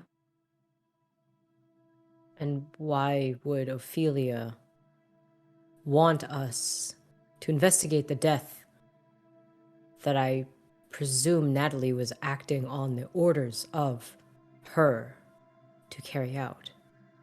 Look, all I know, all I can infer is that Natalie shouldn't be able to do this. And clearly, she has been dealing with alchemy. That's what the thing that she ate. She drank. That's how I get to do things that I do. Maybe So who gave it to her?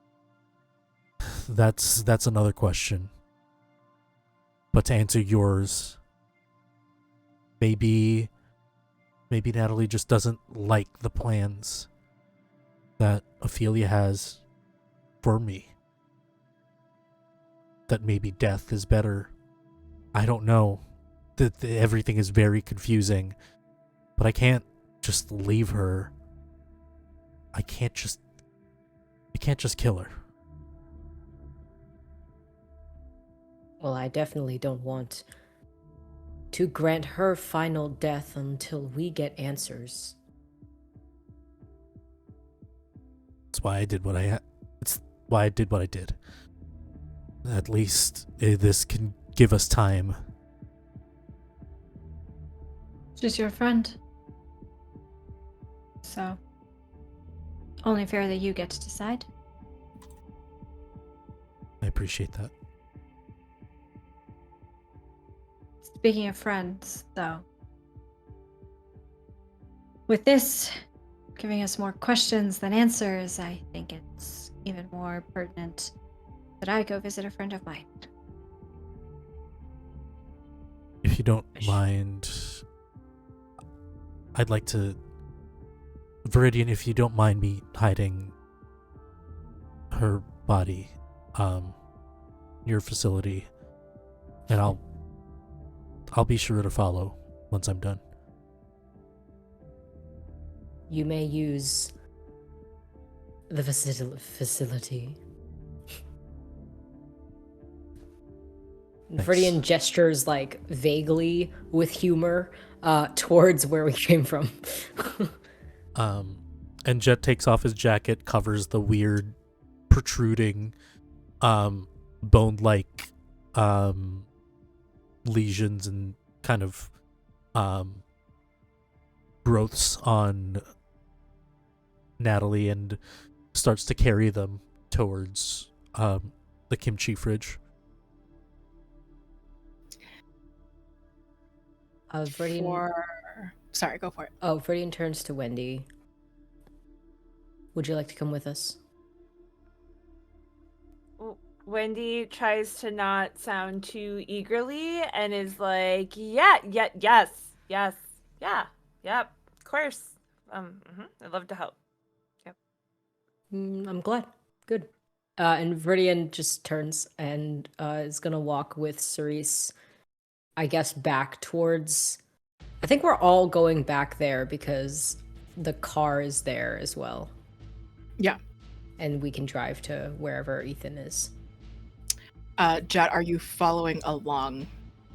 Yeah, I won't I won't take so much time. I'm just gonna make sure that I'm sure we could just wait for you, just to make it all easier. We Yeah, can just wait for you. Yeah. I just want to make sure that like the fridge is locked. Nobody can access it and accidentally take out the steak. But It's yeah, so secure. Hell It's yeah. literally me and only the people that I want to get in will get in, and that is basically no one. It's like Fantastic. me and Cal. but yeah, Very secure. Okay. As far as notes on Calliope's stakeout goes as well, I'm not sure when exactly you would have received this, Viridian. It can be fully up to you. In La Habanera, there is a specific room on the top floor. There's like about 3 floors to this entire building. 2 men cycle out every 8 hours, guarding one specific room. Okay. So I think where Calliope, I'm gonna roll. You said on the second floor, third floor? The top floor of the third, which is the 3rd floor. Okay. Where are all my dice? Sorry. What do you mean, where are all your dice? You rolled, 12 dice? You need how more? many do you need? No. Okay. Calliope says this is our 6 of 8 on the current cycle. Okay. Cool. The men are in like completely black suits with like earpieces, and they seem to be standard, like moderately armed. They have guns on them, but they do seem like they're human. Cool. I think while we're waiting for Jet to put Natalie's body in the kimchi fridge, Viridian's gonna look to Cerise and Wendy and relay the information. Viridian specifically actually looks at Cerise and says, while we were here, I sent Calliope on a recon mission, and she was able to tell me blah, blah, blah, blah, blah, all the stuff that Joe just said. And then Viridian's got like a mischievous glint in their eye, as if to say like, oh, look, Cal is helping us, Cerise. Isn't that nice? And then Viridian will say, how do you think we play this? I have access to guards of my own, mercenaries, people, mortals who can... No, we don't want to alert anybody that we're going to be there. I don't think that stealth, I think, is the best way in. 2 hours, right? Until shift change. Yes. We go in during that time. I have been practicing the art of subtlety. Have you? You would be proud. Suddenly, I have. Really. And like that time you killed the inspector. After that, okay. after that. I understand that my methods thus far have perhaps not been the quietest, and I relent. I relent. So, yes, I have been. And if you will, I think that it might be best if I get a chance to talk to Ethan alone first, with you perhaps outside the door before you come in. Viridian holds your gaze for a moment. Almost as if they were daring you to back down. But then they nod and say, "Very well. But I will come in when I deem appropriate." Of course, you and Wendy. And Jet, whenever he gets back. He's just locking up the fridge. Yeah, Jet's like walking towards you guys now and just wiping his face out of frustration. I think as soon as the door closes, Viridian says, I think Viridian will like briefly reaccount what Cal was able to gather. It's the driver is Noor, right? Sure. Yeah. Okay. So I tell Noor where to go, and we go. I think as we're walking, Cerise We're just driving. kind of like, yeah, but as we're like walking to the car, Oh. Cerise just kind of, like chuckles wryly and says, "Looks like we're making the rounds with old friends," and then like puts an arm around Wendy's shoulders. Which one of your friends should we visit after? I have plenty of friends that we could go visit after. I just have to think of one. That's... yeah.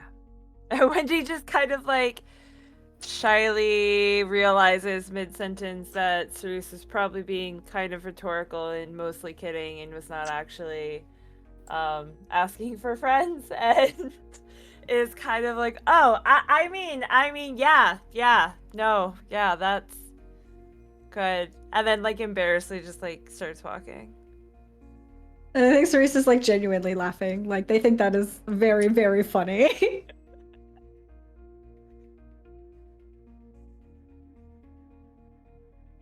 There's you can't see it, but there's Roll20 map bullshittery happening.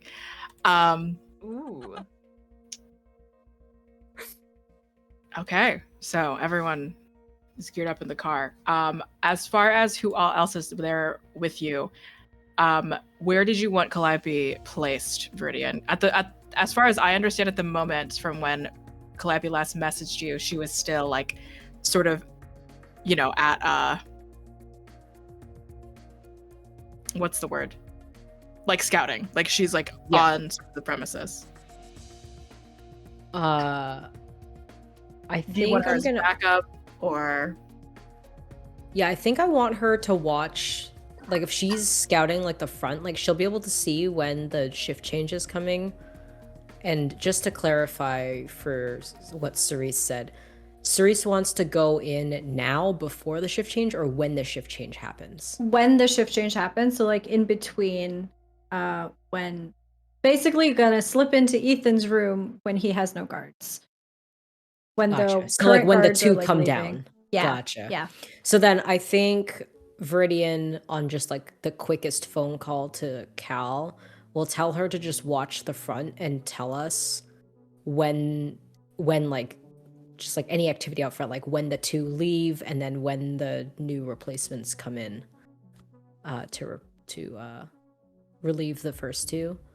And then I'm gonna tell Noor to pull into a parking lot that's somewhere close by, but not like that building, so that we could theoretically walk up to it. Okay. If that sounds okay to you, Cerise? Yep. Okay, then that's what I tell Noor to do.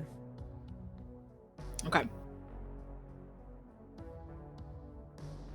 So, another question: do y'all wait for the new cycle to go, or do you like what was the plan for that one? So we're waiting for the current guards to like leave, and Okay. before the new guards go up, we're gonna slip in to like in that small window of time between. Okay. There are 3 floors. Is there a method? How would are y'all meaning to stealth in or barge in? Stealth in for sure, and I would like to use my ability Silence of Death. I can Sure. activate it for free. It silences all of my footsteps, clothing, minor collisions, basically any sound that comes from me specifically. There's no check for this. It is just straight up undetectable unless somebody has a sense of the unseen, which I believe Wendy does. So I think Wendy's the only one who can actually hear me. Aha! And I also want to do Unseen Passage, probably? Let me see that one. Oh yeah, totally. Okay. Does this mean that Wendy and Cerise are we splitting the party as far as who's going up ahead, or Viridian and Jet, do y'all also have means of sneaking in? I do not. Okay. I also do not, but Viridian can make people forget that they saw them if it comes to that. And I also had another question. Does this place have like is this place completely abandoned, or would there be a reason for literally anyone to come here? Usually from what you heard from Cerise's sex worker correspondence, the only people that are seen there usually are like police driving by just to make, be police, whatever. And then Boo hiss. boo hiss. And also people just like doing like drug trades. Like really, it's rare that people are on this site, however. So the only people that Calliope has also clocked is that there is a man in a room, like at like what, like almost the centermost, like the biggest room, almost on the 3rd floor, and there are 2 men in front of that door that cycle out every 8 hours. So Is that's that the separate only. to Ethan, or Ethan's the only one in there? Ethan presumably is the only one in the room, Gotcha. but it's guarded by those 2 men. Gotcha. Okay, cool. Are there there's any no, like- more guards perimeter-wise or floor-wise? Calliope only said, no, didn't see any perimeter. There is only those 2 goons at the front, in the front of that specific room. Are there any like sex workers who work out of this place, or it's literally just being used for? It's just presumably being used for this hostage situation. Sex workers. This place is unsterile, lead ridden, and it's not a safe place. Cool. I think Viridian will look at Jet then and say, "How do you reckon we get in?" He kind of like stifles a kind of like weird burp, and I was like, have an idea. He takes out another lollipop. He opens it, begrudgingly pops it in his mouth, and he crunches on it. So to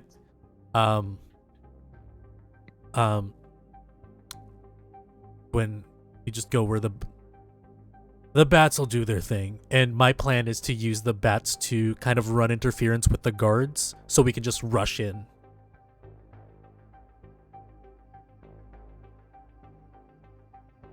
Okay. So I explained that to Viridian. I would like to go in before Jet does that. I just want to make it very clear that I'm going in before that. So Cerise and Wendy, is a matter. This is gonna, for the 2 of you, it's a matter of stealthing in first, and then Viridian and Jet, are you also entering the building, or are you waiting for a certain signal from Cerise? Actually, yeah, that's a good question first. Before, like, I want to retroactively not do that first and like figure out.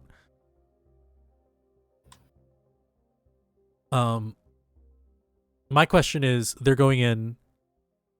Do we both need to be there, or do we need to keep an eye out for the guards? I was thinking the latter because, like, Cerise had specifically asked to have a conversation with Ethan before the whole coterie shows up together. I think Viridian's okay to be outside. And also, she can literally freaking eat the guards that come down if they cause issues. Like, to also clarify, Lunch. there isn't. To clarify, extra clarify, Calliope says that there are people during the 8-hour cycle that are perimeter watching, but when there are 2 new men that cycle out, there is like a van, presumably of people that the van that shows up is the one where that cycles out 2 other of the guards. So by that 8th hour, there is always a van that also spits Births out new guards. births new guards. Spawn. They spawn from the van.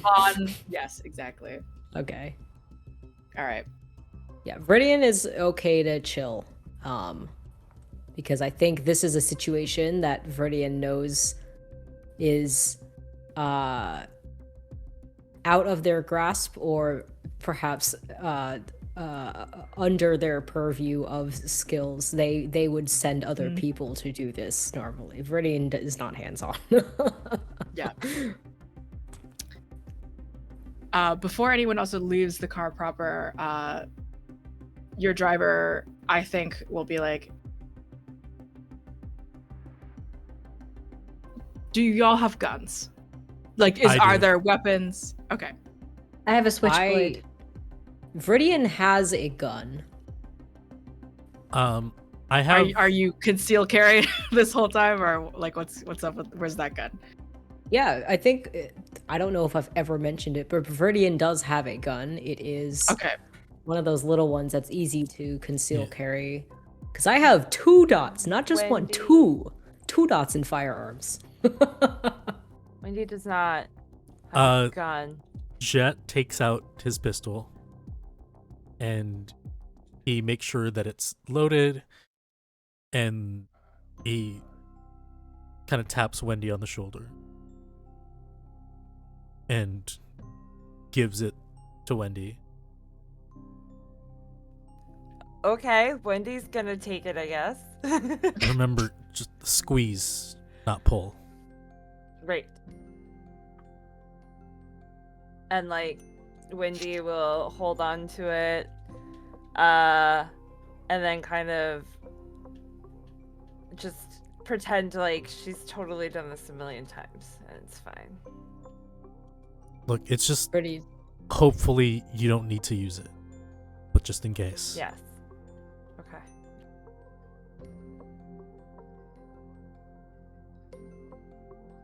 I think Viridian just watches you walk off with like the smallest smile on her face.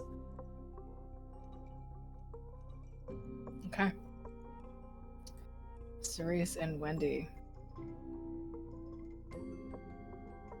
So Silence of Death, that is free. And then Wendy, you're using Unseen Passage. Sorry, I'm flipping over your sheet really quick. You're fine. So you also have Silence of Death, which is beautiful. Okie dokie. We have our silent vampires.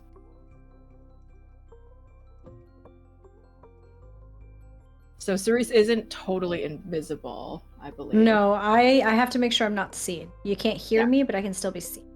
Yeah, and Wendy... I think I am, though, right? Yeah, Wendy is invisible. Okay. We have our vampires. This will be a lower DC. give me a very general. Let's see. You can either do dexterity or composure, but I would love a stealth check. Can I argue that it's subterfuge? Sure. Okay. I'm gonna do it. Also, it's definitely Dex because I am not composed whatsoever. Wait, what am I rolling? What do you want? Stealth. I need stealth with either composure or dexterity. I got 3 successes with a messy critical. Beautiful. Okay. Because, like, technically I don't have anything in stealth. It'll be fine. You can add your obfuscate dots. Oh, I can? Okay. Can I do Is it that? low? I want to do that. It's Low difficulty because of The Because Hueys. of the... That's not so good, right? is this with adding your 2 in obfuscate? Yeah. Okay. I added 2 extra dice. You literally for the just audience, Wendy got 1 success. Yeah. Wait, you can spend willpower. all you needed was to not get zeros, y'all. Okay. You're so fine. Okay. You're able to get through the front door. The first floor of this place is completely run down. There is obviously mold. There is a horrible scent, horrible upkeep, even perhaps before this place was completely abandoned. There's no electricity, but there's like wires like hanging out of like ceilings. There are like broken down old vending machines, and immediately there seems to be sort of a empty reception desk, as well as an immediate view into the second floor. And there seems to not be any elevators. This seems to be a stairs, a sort of exclusive old building. I will ask for only 2 more of these stealth checks as you are heading up. But so far, as Calliope has stated, no one is sort of at the perimeter. And this is still, sorry that I need this reminder again. This is still within that 6 out of the 8 hours so that you can wait out, or it's after. It's in that small okay. window between the shift change. Got it. Okay. So y'all are heading up. Jet and Viridian, you are hearing a car begin to pull up.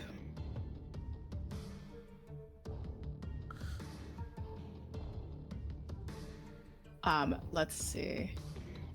Give me, the 2 of you, y'all, just a general dexterity stealth or composure stealth. It won't be too difficult.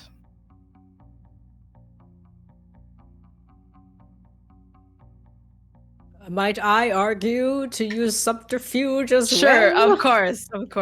Okay.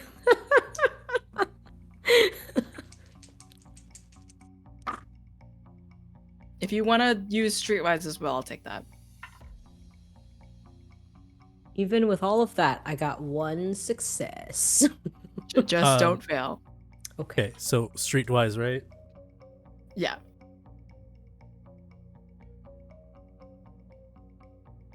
Two. Okay. For Jet, it's certainly more like I know where, like I can hide myself under a bunch of sand because there's like the abandoned playground, blah blah blah. Like it's like certainly not graceful, but you are able to find a place that you're familiar that exists to hide in. And just as Calliope again has said, there is a black van. There seems to be a driver and a passenger, and there seems to be 2 new guards beginning to walk into the building, and only 2 guards beginning to walk into the building. I assume it's communicated that there are guards beginning to enter for Cerise and Wendy. Cool. Cerise and Wendy, give me your preferred skill checks again. I got 0 successes and a messy critical. Okay. That's one success. You should use a willpower or something. Can I do that? What does that do? You can re-roll up to Reroll 3. up to 3 of your non-hunger dice. I'm gonna just re-roll that. Okay, another messy critical. I got Uh, messy critical too. All right, let me just re-roll this real quick. Okay, I got 2 successes and a messy critical. Beautiful. Breathing. I will say, for the two of you, considering your hunger is up, and y'all have this messy critical, y'all are able to invisibly, stealthily make sure that you are entering up the building. How, in what way? What does it look like? Maybe due to hunger, maybe due to anxiety or whatever. How does the beast influence your stealth?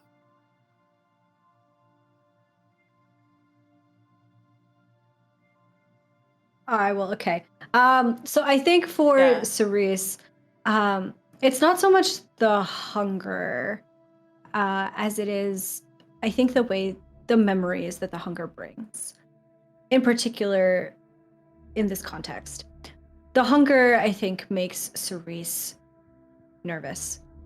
Normally, it would make them excited. Normally, it's the nerves of the hunt. Normally, it's knowing that the person that they're going to see at the end of wherever they're going is not going to make it out alive of that encounter. But today, it's different. They know that the person at the end of this hallway, at the end of these stairs, at the end of that door, when they open it, is Ethan, is Sunghyun, and they haven't seen him in a year, at least. More than that, possibly. And they're confused. They are confused about how they feel, and I think the beast within them is telling them that this is just another hunt. This is just another hunt. It's just like every other. But for some reason, there's a part of Cerise that doesn't want that. And they're not quite sure why. And I think that cognitive dissonance, that conflict inside of them is what is distracting them a little bit. For Wendy's not really doesn't go hungry very often, because if it's the one thing that Wendy always has on her, it's her blood juice boxes and her little, things that Jet gets her. And so this is the first time that they've really ignored that piece.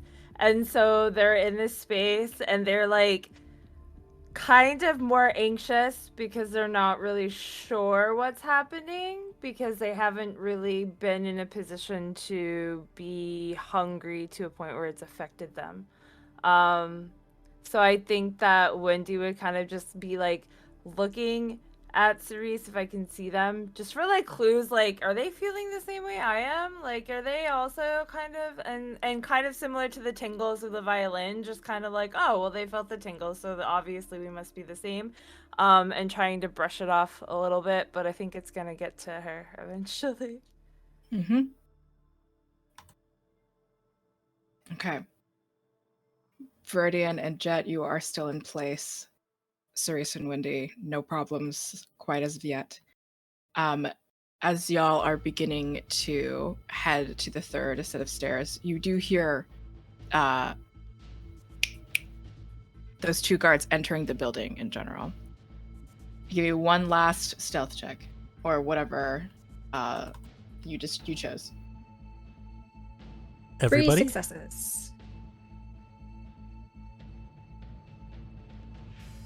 What'd you say, Fabs? Everybody, or just infiltration team? Just Cerise and Wendy. Just Cerise and Wendy.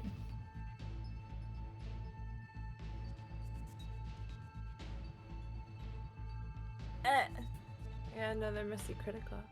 Another messy critical. Would you say it essentially carries over, just this hypervigilance from Wendy? Yeah. Okay. Yeah.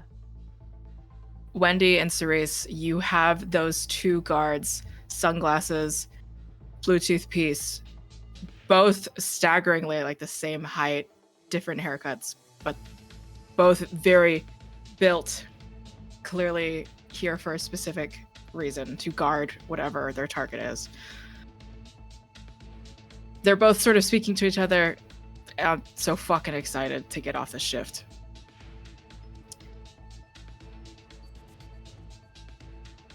You have them in sight. The door is there. It seems this third floor area, again, still dilapidated, but there seems to be a bathroom in view, and there also seems to be just the two of them with like their several iced coffees and like bags of trash of junk food just standing where they were told to stand.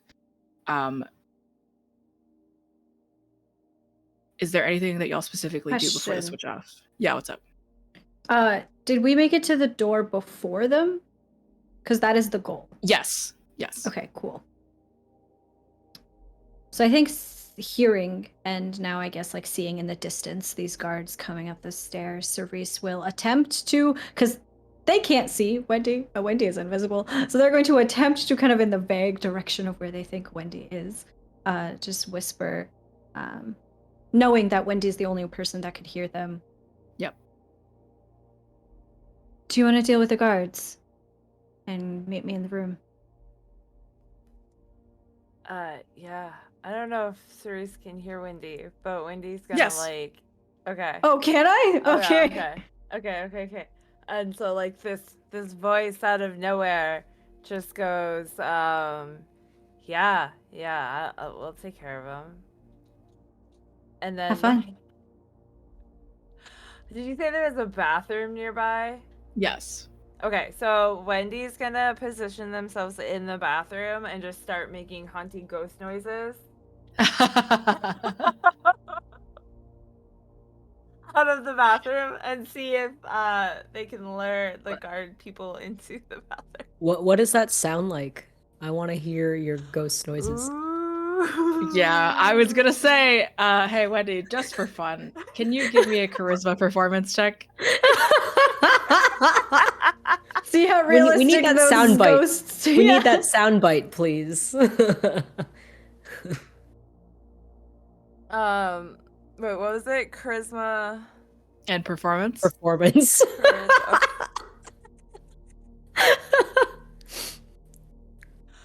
A couple hairs stand up on the back of Viridian's neck. Something is going amiss. Was that a ghost? Can I argue Sure. that they have a lot of bullshitting and subterfuge? Wait. Oh, and... yeah, of course. You can get Kongmin to make ghost noises. Oh, yes. Yeah, he lives in your MP3 player. New plan. Wendy tells him, hey, I need you to just be really, really haunty for a second. Just haunty, just like really quick. And then I just like put the iPod on the floor of the bathroom, like in a stall. Okay. MP3 player. I would put, the MP3 player. Yeah. And I would put like, I would also be carrying toilet paper around with me because I'm Korean and from the 80s. And so I would take the toilet paper out and put that down first. And then put the MP3 player down. And then I would put the volume all the way up out of my earphones and then hide in a stall. Yeah. So Fun fact, in a lot of Korean public bathrooms, you still cannot flush tissue down the toilet. Why? The flooding is just really bad. I mean, the what is it? The plumbing. The plumbing is just really bad.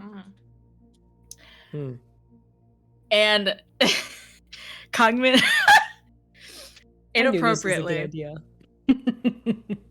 begins to play like almost the track of like the Goosebumps. Like, okay. And then all of a sudden you just hear in beautiful chaotic Darby's voice, whoa!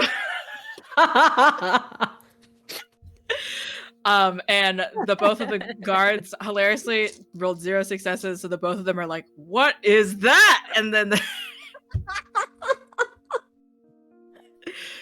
both of them, tired. They're just like, "What is happening?" Like, it's just about to be our switch off. I guess we can go find out what the fuck is going on. We've seen nothing this whole time. The 2 guards enter the bathroom. Cerise, there's the door. Perfect. And I think Cerise is like laughing a little bit to themselves as they hear the Goosebumps soundtracks start playing and this wooing sound, and they're like, yeah, okay. And they take a moment, and if we can imagine, I think, are like around a corner. We see Cerise, I think, with their back up against a corner, listening for the sounds of Wendy's distraction, Wendy's feeding. That they hope that she has fun with.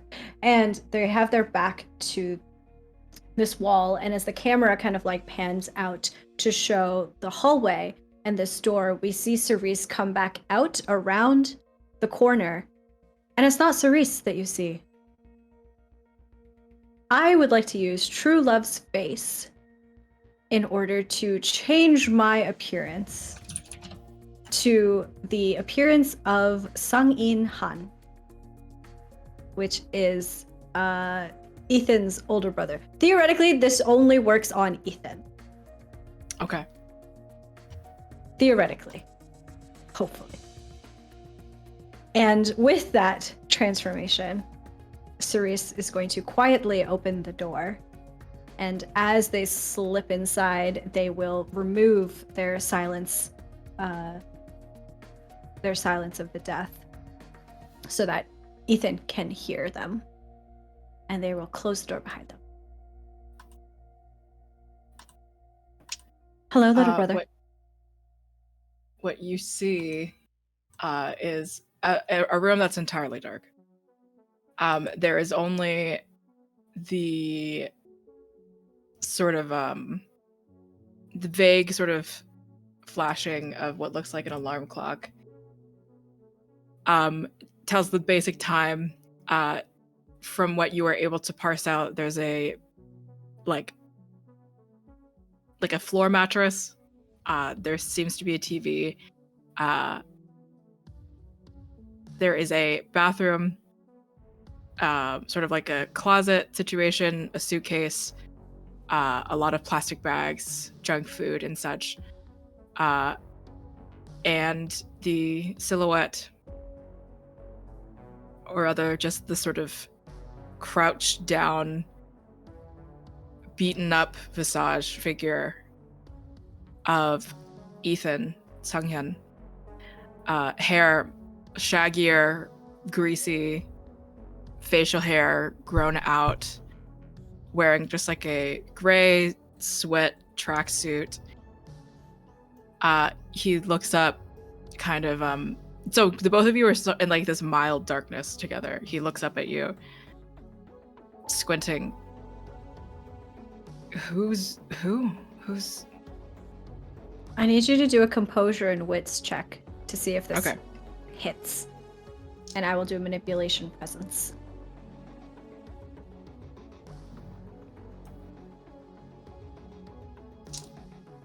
Composure and what? Wits. I rolled so many dice and I got 2 and a messy critical. Ethan got a 1. Oh, great. Perfect. So going forward, I will add my presence rating to any rolls that affect this mortal's resonance or emotional state. Okay. Again, I want to sort of ask, how does the beast influence your even appearance or voice, or how does it go into this? I think it's a perfect mimicry of Sang-in, with the slight alteration of it's a lot more aggressive than Ethan's older brother actually was. There's a slight growl to the voice. There's a slight push in the demeanor that I imagine, isn't actually true of Ethan's older brother.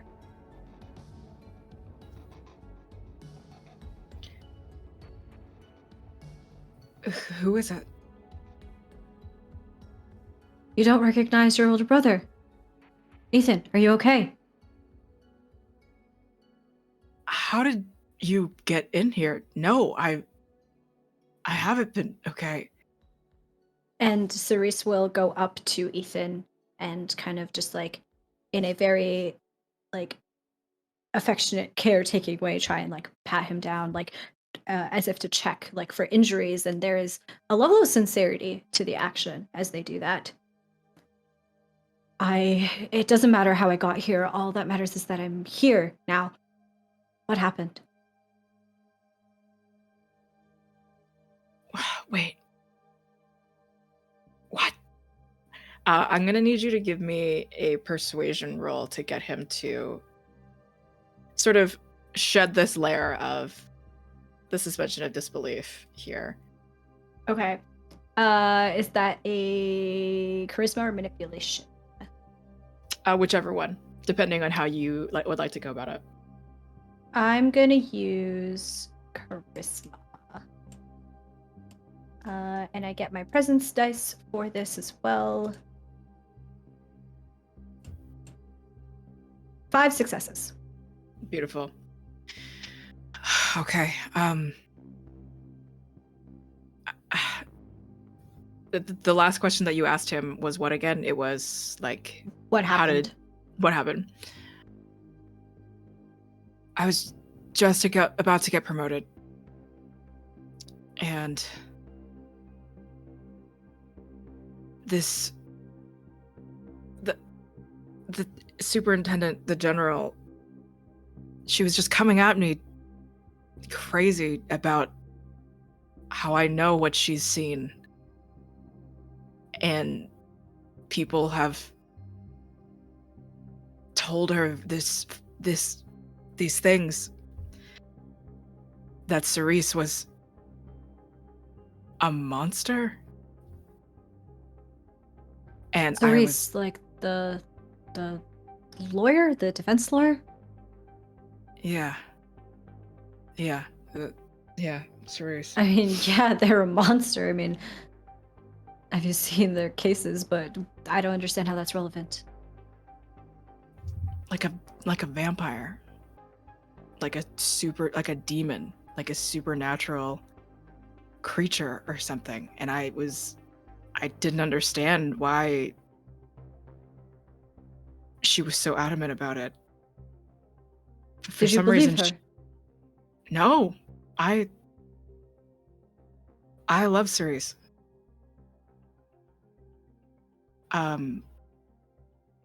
Honestly, even if Cerise somehow was something, I don't know, it wouldn't matter. But the superintendent has been influenced by some wild organization.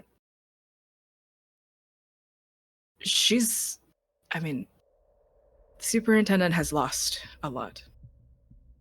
But no one ever saw any signs of her going. She got these fucking people to just take me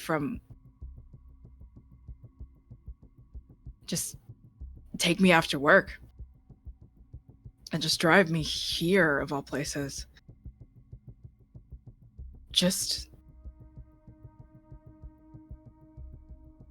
I haven't gotten sunlight. I haven't heard much.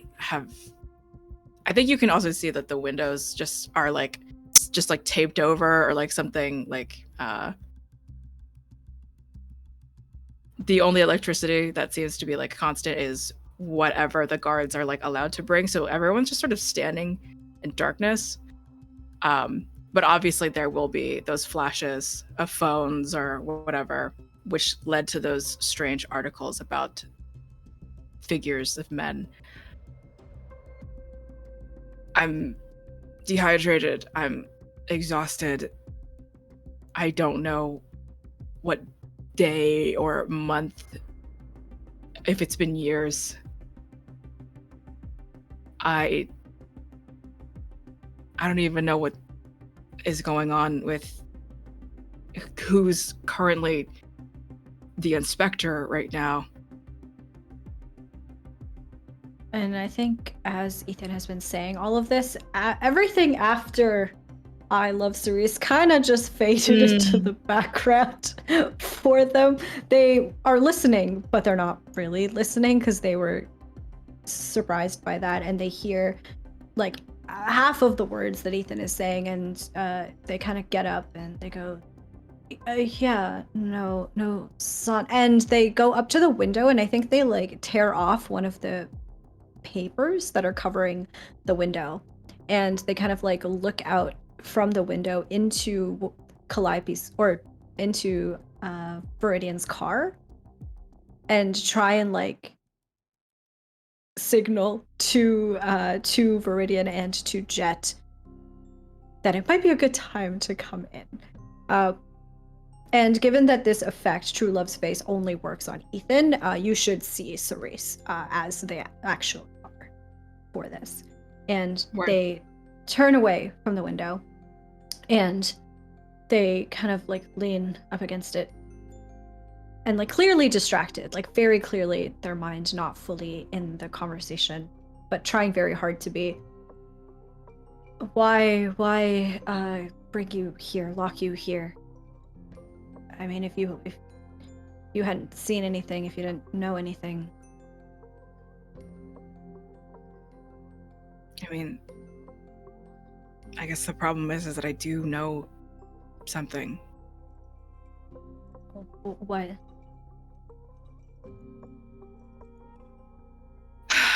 I don't know if Cerise is some kind of monster or something, but I've seen it. I've seen people do things. Do things like what? Drink people's blood? That's... Yeah. You hear how that sounds, right? And I know all of it is insane. I have been put here for something that I barely believed in, but I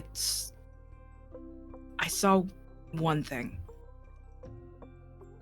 and it's landed me here.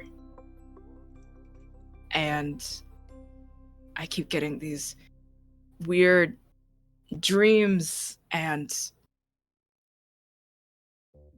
it feels like something has been talking to me, or through these dreams, I don't know. There's just so much and nothing happening. What did you see? And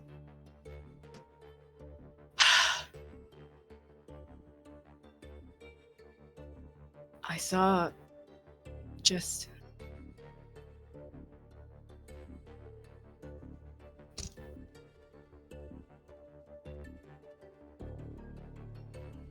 I don't know how to explain it. I just keep dreaming about these, like, force fields. I keep dreaming about being able to push something with some kind of wind or some kind of force. I've been dreaming about it long enough that I guess I was just going along with it.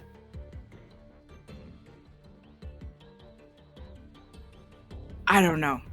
There's just... Okay. I think we gotta get you out of here. And I think Cerise goes to Ethan, and I think instinctively goes and kind of like tucks under his arms to lift them up. And as they do so, Cerise kind of like, almost as if the mere contact had like shocked them, kind of like pull back all of a sudden. We should get you out of here. Yeah. Is it safe? Did you get rid of those guys? And I think at that, Sung-in goes to the door and kind of like presses their ear up against it to like listen for the sounds of Wendy. What's going on over there in the bathroom? So, okay. Wendy is having a moment. I feel like the camera would just cut back to Wendy sitting there with two seemingly dead, not moving bodies on the ground. And Wendy is kind of in a little bit of a panic because they imagine that this is how Cerise maybe have felt when they took that random bite out of a giant heart for no reason, and Wendy couldn't understand any of it. But now they're standing here looking at these two dead bodies, really pretty hungry, and like kind of really starting to come to terms with that's what's happening. And Joe, I see your face.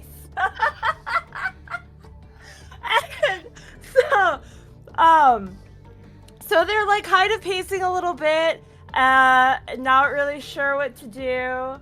And I imagine the MP3 player is kind of probably understanding what's happening and is not helping with Wendy trying to reserve themselves during this moment. And so she's kind of like, oh, it'll be fine. We'll get out. We'll be fine. We'll go find some juice boxes. We'll be good. We'll get in touch with Jet.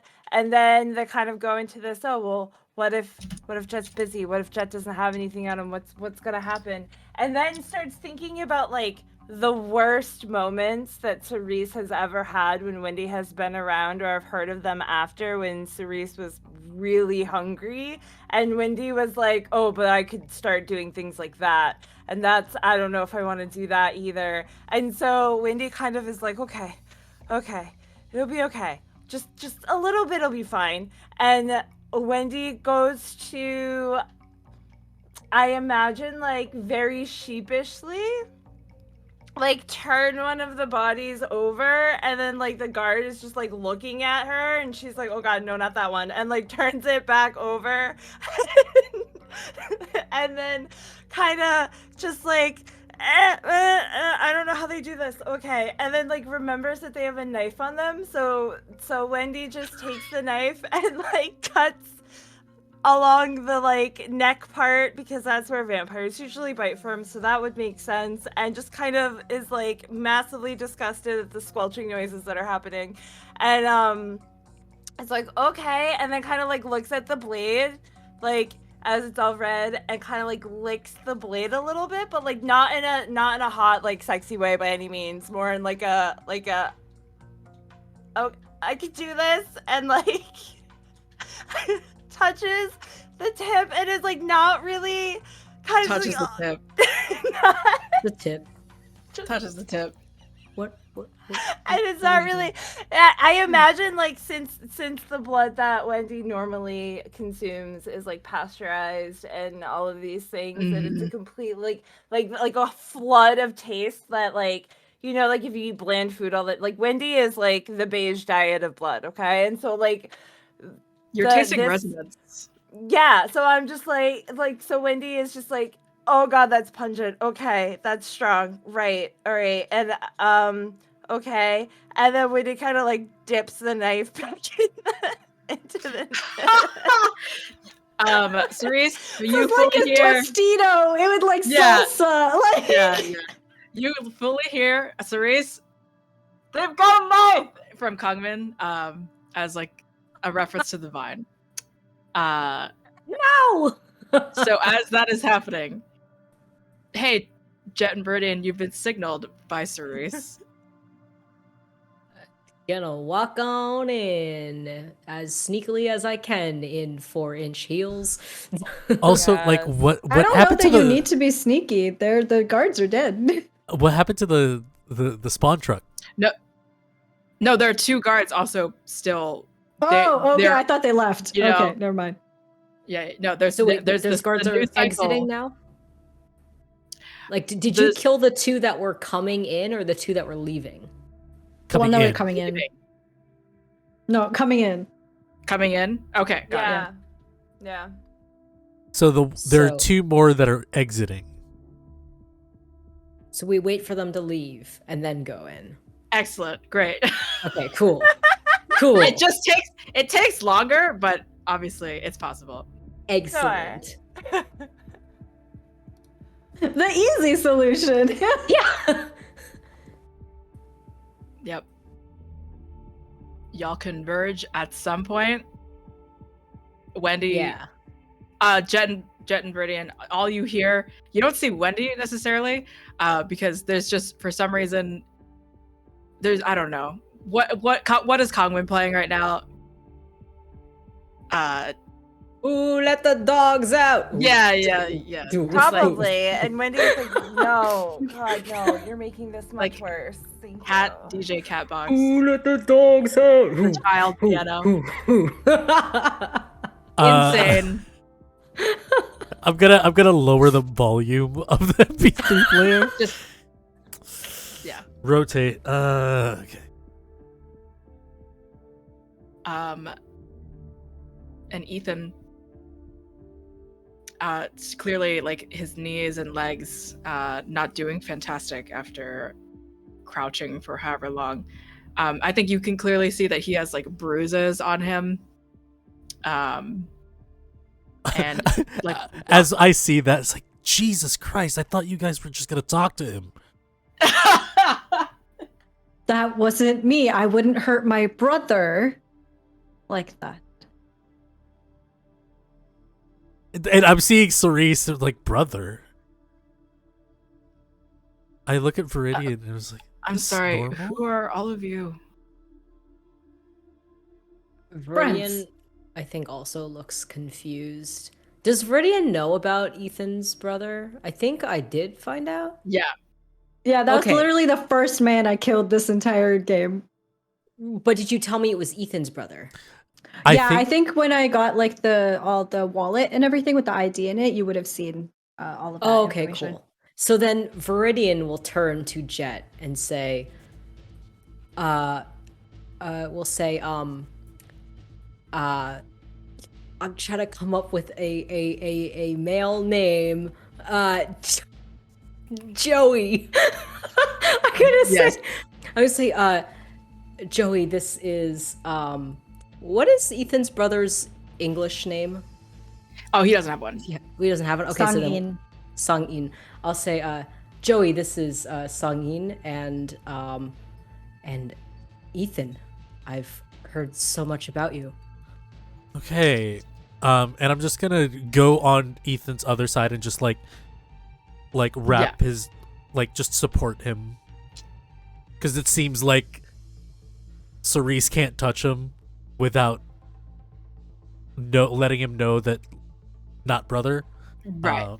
Yeah, so I'm just gonna prop him up, and I'm just gonna like keep trying to shut down the MP3 player that's playing whatever the fuck. As this is happening, as Jet is helping Ethan, Cerise will like sidle over to Viridian's side and just whisper under their breath, I think the police chief has been working with the Second Inquisition. Viridian will nod, and I think just whisper back, let me know what you want me to do. He's seen stuff, but he's in no position to tell us right now. We need to get him somewhere safe, and then talk to him. Also, pardon me, the player. Is Ethan, did something happen to Ethan, or is he unconscious right now, or is he... No, he's just in Beaten and shock bruised. with like everything. Yeah, he's Gotcha. been like beaten up. Sorry, I'm distracted because the cat is now sitting cat. between me and the back of the chair. Par for the course. Yeah. Oh, speak of the devil, I get my chair back. Anyway, Viridian is going to attempt to help Ethan then. Get on Jet's the other side so that the two of us can support him, and Viridian will say, Sang-in, I have a car downstairs. We should go. Of course. Yes. Of course. And we will carry support Ethan down. Okay.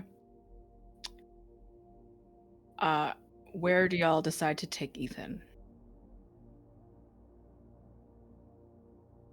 For narrative reasons,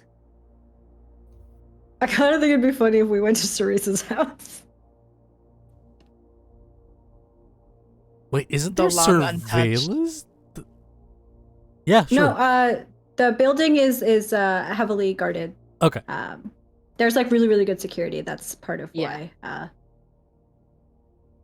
And there's the secret tunnel to get in and out. Secret tunnel.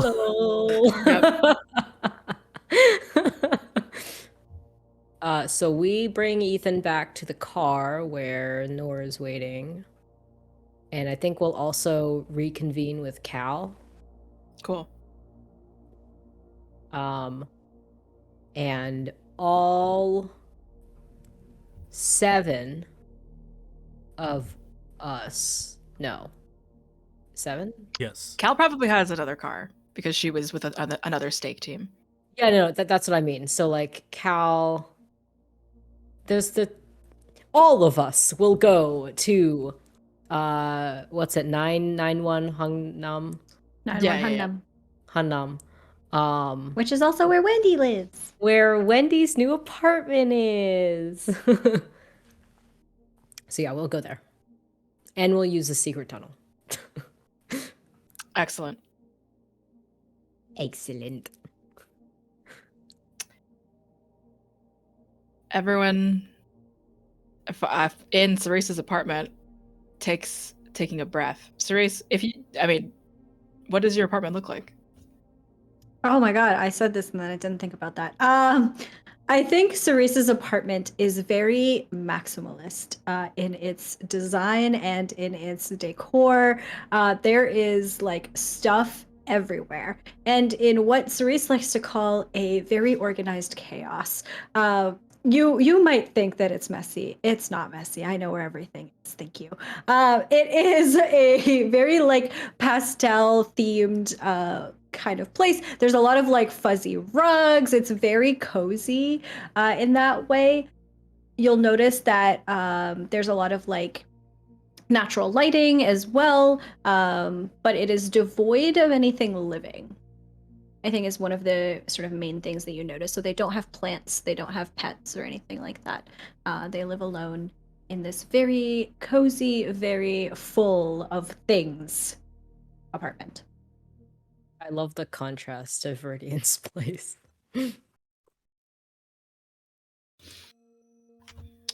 Where do we put Ethan? I think he pretty immediately gets tired, like tuckered out because of being in light and like noise pollution after a year of not being that. So he can go ahead and sleep unless y'all have any other questions for him before he passes out. I think it makes sense to wait until he's in a better state of mind to talk to him. Everybody else also needs to sleep up like around this time at the very least. Yeah. It's getting to that time. Has Viridian ever slept over at your place? That depends. Would Viridian want to? I was gonna say that's up to Viridian. Then no. Okay. No. You've probably been here before, but I don't think you've ever stayed the night before. Okay. And since Cerise does live alone, I think they maybe have like at best like a 2-bedroom apartment. So there's not like a ton of space compared to Viridian's like 20-bedroom mansion. But but there is enough space. And I think they put Ethan in like one of the bedrooms in like the guest bedroom to sleep. Would I sleep with you then? If you were sleeping over, yeah. And I think we could I think Cerise kind of tries to make, because everything is like fuzzy carpet, it's very cozy. So I think Cerise tries to make like the living room comfortable for Jet and Wendy as well, and Calliope if she is staying. Calliope will stay unless, well, I think Calliope will ask Viridian if she wants, if you want her to stay or if she should just go back home because there's still work to do. Yeah, I think Viridian will just I think in a rare show of outward affection, Viridian will just really quickly take Cal's hands and bring them to her mouth and just kiss them gently and just quietly thanks her for the stakeout and then tells her like after like recomposing themselves just tells them like you should go prep for that meeting that you have with the shareholders whatever Yeah, at like yeah. 10 in the morning whatever like go to your work. And I think before everybody kind of like goes to sleep or like tuckers in for the night, Cerise, I think at some point like finds Jet while he's alone. And just kind Jet of like is just so you know, Jet is getting ready to go back to his lab. okay. And I think before Jet leaves, Cerise is like while they're saying goodbye, I think Cerise just kind of looks into Jet's eyes with this kind of like confusion and sadness that you have not seen before in Cerise's eyes. And they just kind of say to you, I can't kill him either. Yeah. I don't blame you. And Jet, still with, strong feelings with Natalie and the lingering kiss, Jet holds your hand and kind of gently, from the hand holding to the, like where the fingers interlock. I don't know where this is going. All of this is going, but we're gonna get through this. And then I give her a hug. And then I walk out the door. Come back soon. He just nods.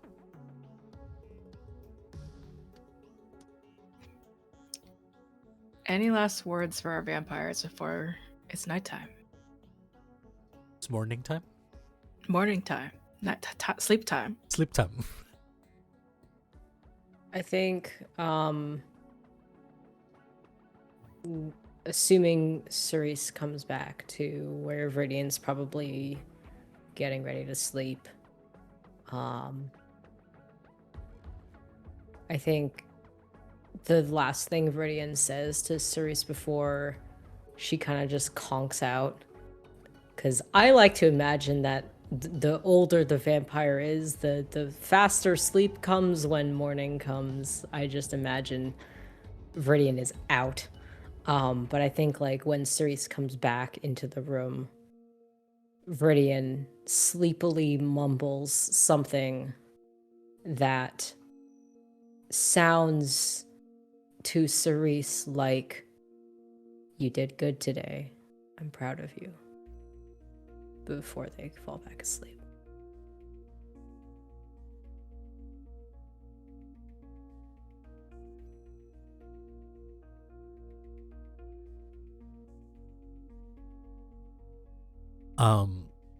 Jet is gonna try to catch up to Cal as they're leaving. Hey. Cal, you seem very capable, and it's like the same people Viridian knows. Do you know anybody about who specializes in like, I don't know, engineering, kind of like building stuff, like some sort of Rube Goldberg machine? Cool. Yeah. Hey, can I actually catch a ride with you? I wanted to talk to you about something. Sure. Yeah, just let me know. And then you hop on in her car. Yep.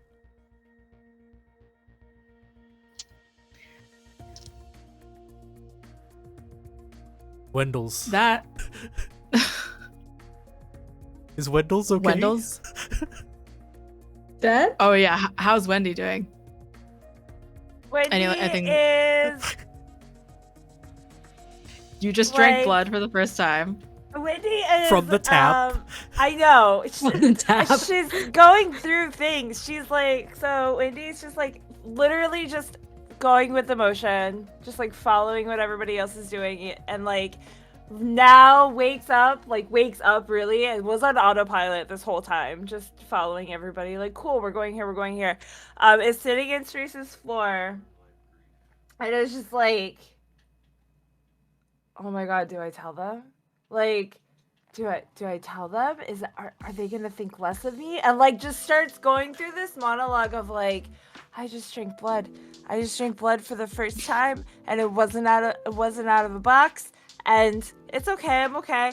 And then like, not sure if they're feeling sick because something was wrong with the blood that they drank, or just because they think that maybe like their anxiety is getting to them because it tasted different and weird. And so Wendy's just like, but to the outside, to all of them, she's just like completely stuck, like completely just nothing is happening. But in her brain, she's like literally on this roller coaster of like, I just drank blood, but if there's something in the blood, is there something in the blood? Can that even happen anymore? And like it's just like going on about it in her brain, like not really processing anything that is happening around her right now.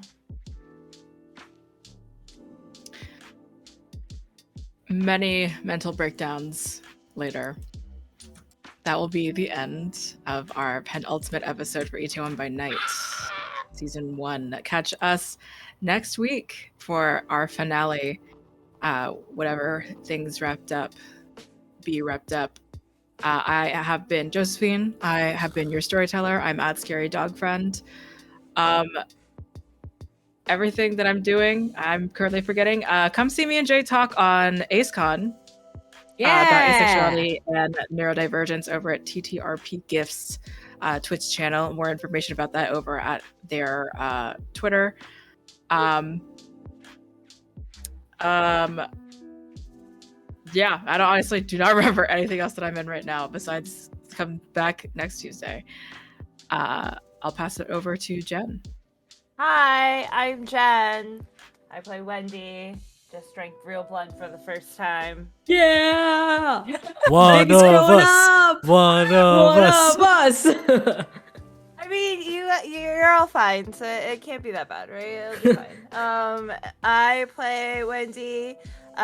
You can find me doing things around the internet in some fashion, so look out on Twitter to see what I'm doing. But I am gonna be in this really cool, fun game called Dinosaur Wizards in Space, where we play Dinosaur Wizards in Space. And I play a dinosaur named Stacy, whose entire existence is to make sure everybody feels secure. So, you know, you That's so should wholesome. check that out. And I'll pass it up to Hamna. That is the cutest thing I've ever heard. Holy crap, that's amazing.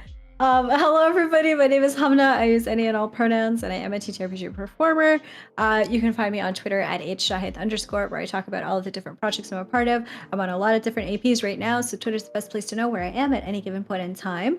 One show that I do want to shout out is on Saturday at 8 p.m. Eastern Time. I will be over on Transplanar RPG's channel, where we are currently streaming the final arc of our campaign.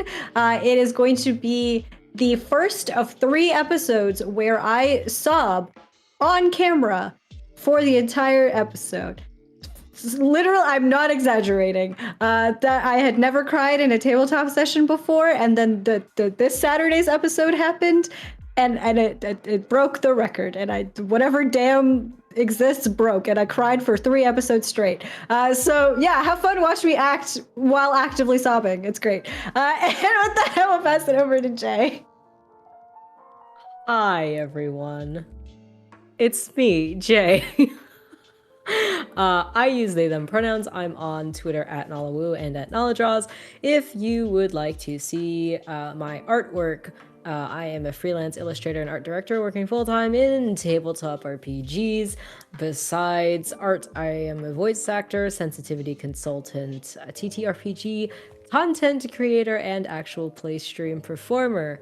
I'm on a lot of shows as well, so Twitter's currently still the best place to figure out what all I am doing, my shout out besides AceCon this Friday is on Thursday. I will be playing Thirsty Sword Lesbians on Autumn. What is it? Autumn The Moon. Autumn Moon. Autumn Moon Studios. Yes, Autumn Moon Studios. Hell yeah. And Hamna's also playing. And I'm very excited to play my character, who is a spooky witch playbook, and I'm very excited. It is a murder mystery dinner party. So, if that's your vibe, come watch us on Thursday at 8 p.m. Yeehaw! But yeah, that's basically it from me. Yeehaw! It's me. I'm gonna pass it down to Fabs. It's me. It's my turn. Find me here Tuesdays for the last Tuesday next week on Itaewon by night here at Going Critical. But then you can find me at Bad House RPG, also here on Twitch. You can check us out on Twitter, Bad House RPG, everywhere. Right now, currently, I am a part of the Monday show called Strangers But Not a Stranger, Strange But Not a Stranger, which is a Visigoths versus Molgoths game where I play an anime kid named Mamoru. Yeah, that's fun. Also, on Thursday, me and Jay are actually going to do a quick kind of Q&A art stream on Bad House RPG. Just a short one, just to get the days in for the affiliate thing. If you haven't followed it yet, again, Bad House RPG. Gonna be in a few things. Check us out. I'm gonna be actually GMing that mage game. And I'm going to be a vampire in another game. So, yeah. Give us a follow. And final words, Joe? Bye. Bye.